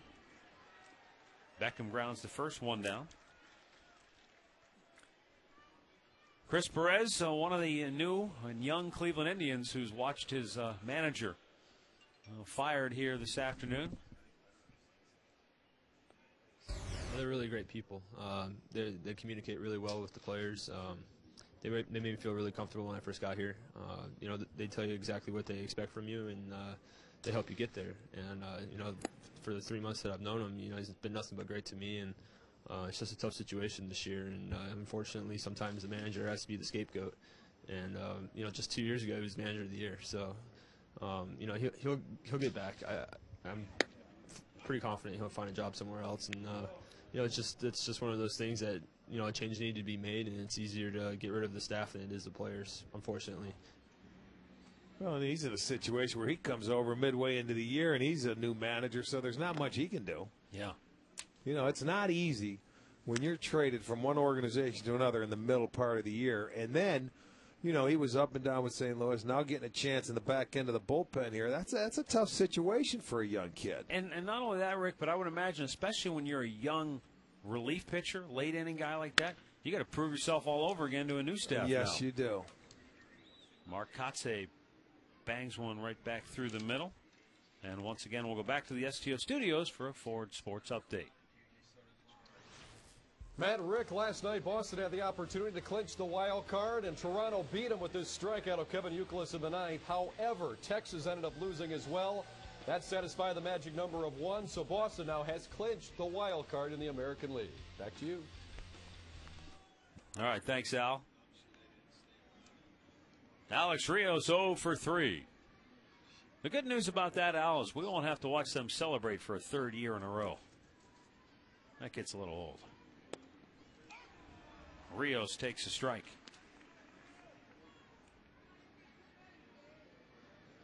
They told us that officially Flowers did leave the game because that left elbow was bruised after Carmona drilled him with that pitch. And Asdrubal Cabrera had tightness in his right hamstring. That's why he left the game for the Indians. No balls, 2 strikes.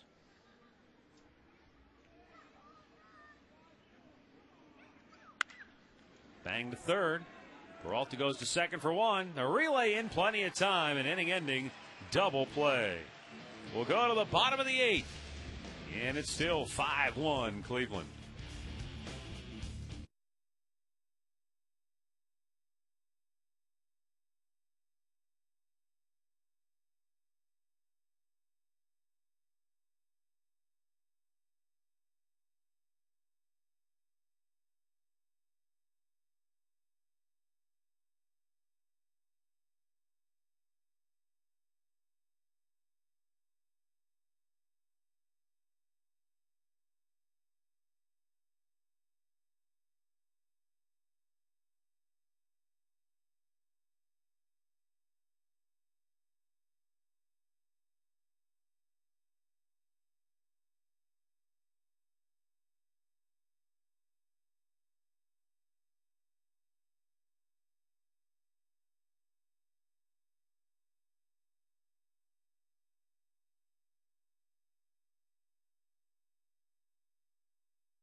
Cleveland against left-hander Randy Williams. Did a dynamite job in the 7th inning for Ozzie Guillen.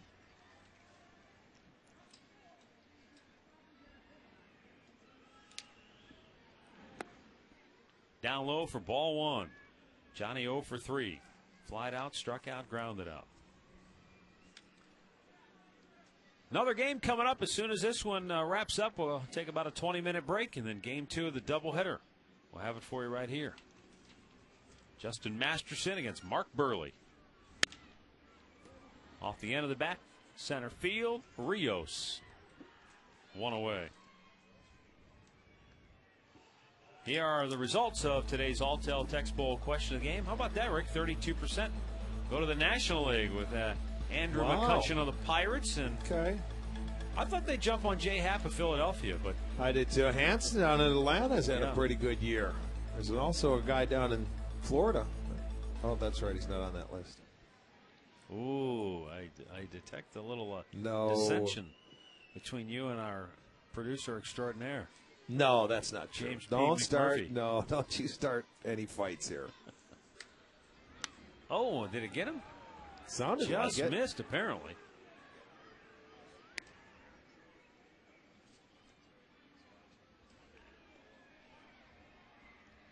Hafner has singled, walked, homered. He scored 3 runs today. Well, I thought it got the jersey, but it did not.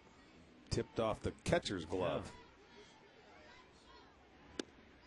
A little bit high, 2-0.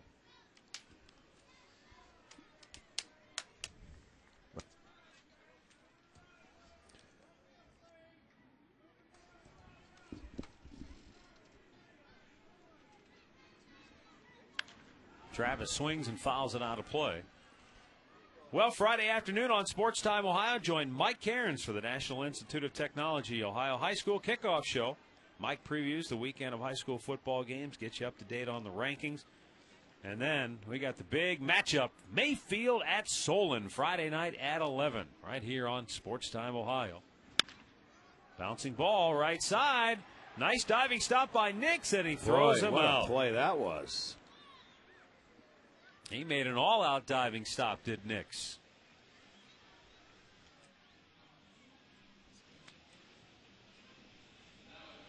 Hafner was bidding for I thought that was day alive. Yeah, exactly right. I thought that was in the right field. He gets up, smothers it. Plenty of time. Good play.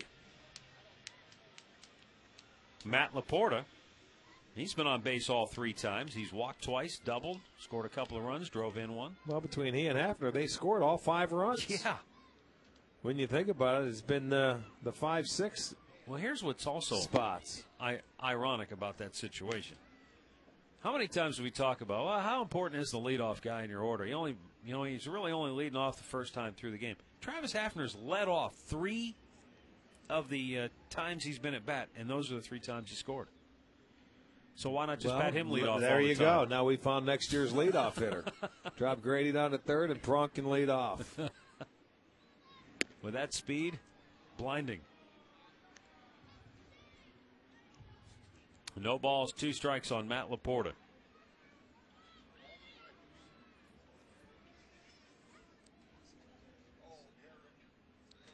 Williams with the 0-2. Up and in. Uh-oh, did that get him on the wrist? Yeah, it did. It got him on the hand. Yep, got him on the hand. It sure did. Looks like he's all right. And he heads down to first with 2 down.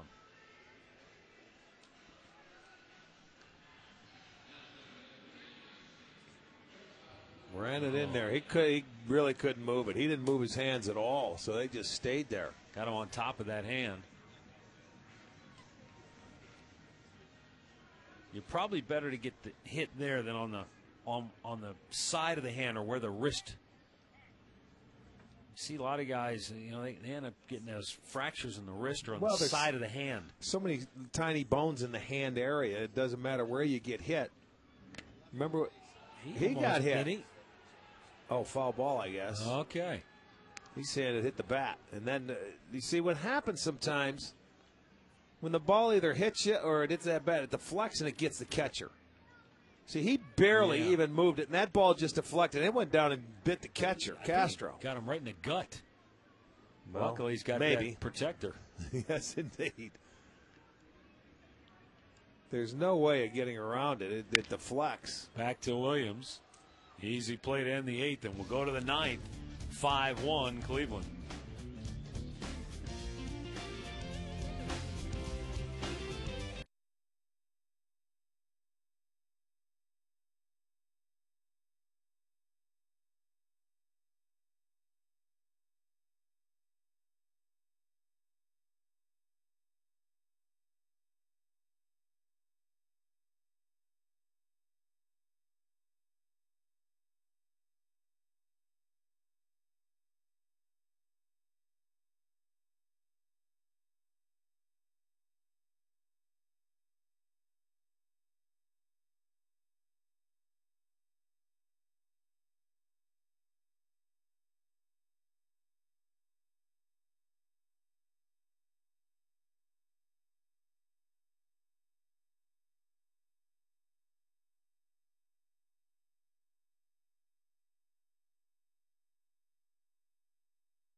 Perez will try to close it out for the Tribe. Josh Fields, Dwayne Wise, Ramon Castro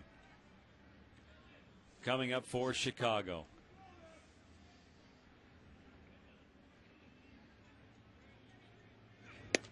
And a strike to the outside corner. The official announcement was made earlier today by the Indians that Eric Wedge and his staff will not be back for the 2010 campaign. Mark Shapiro met with the media, as did Eric Wedge.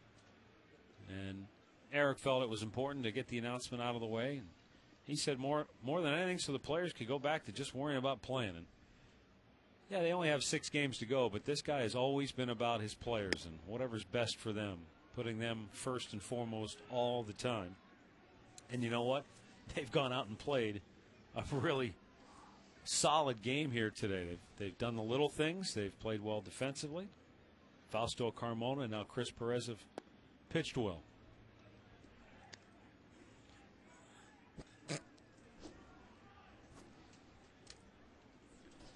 Three balls and a strike. And Perez lets it fly. High and foul, and this is going to find the seats. Full count. Browns Trips Pack still available. Build your own 3-game ticket plan for under $100. Get your Browns Trips Packs online at clevelandbrowns.com.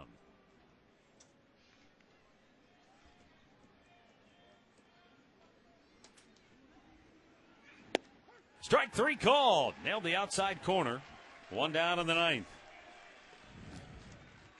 Time now for our Northern Ohio Buick Pontiac GMC Performance of the Game.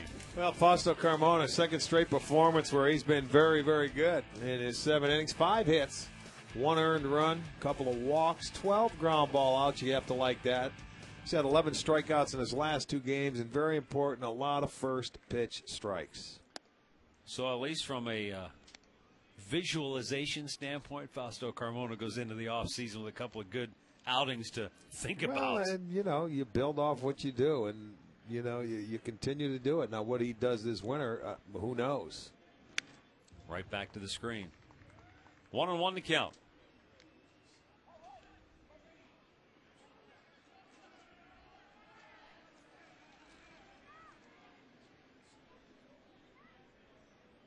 Wise tripled in, the only run of the day for the Sox back in the 4th. slices it foul, third base side. 1-2.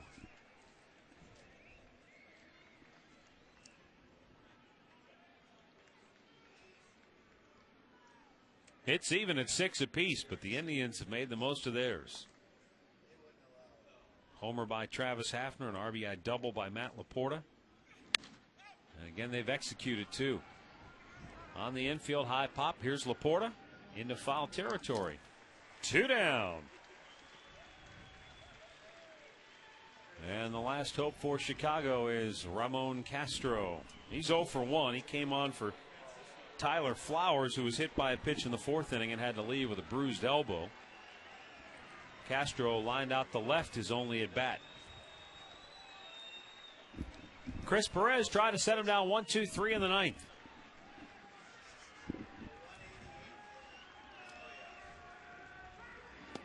Outside for ball 1.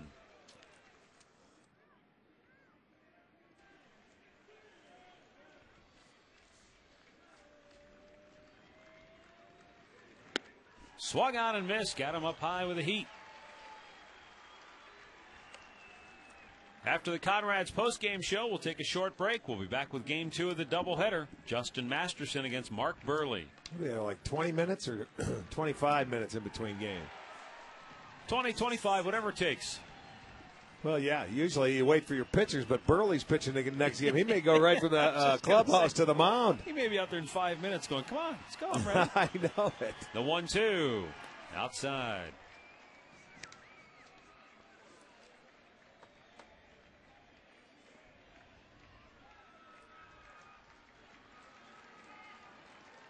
Two down, bases empty, 2 balls, 2 strikes, and Perez fires just a bit outside, and the count goes full.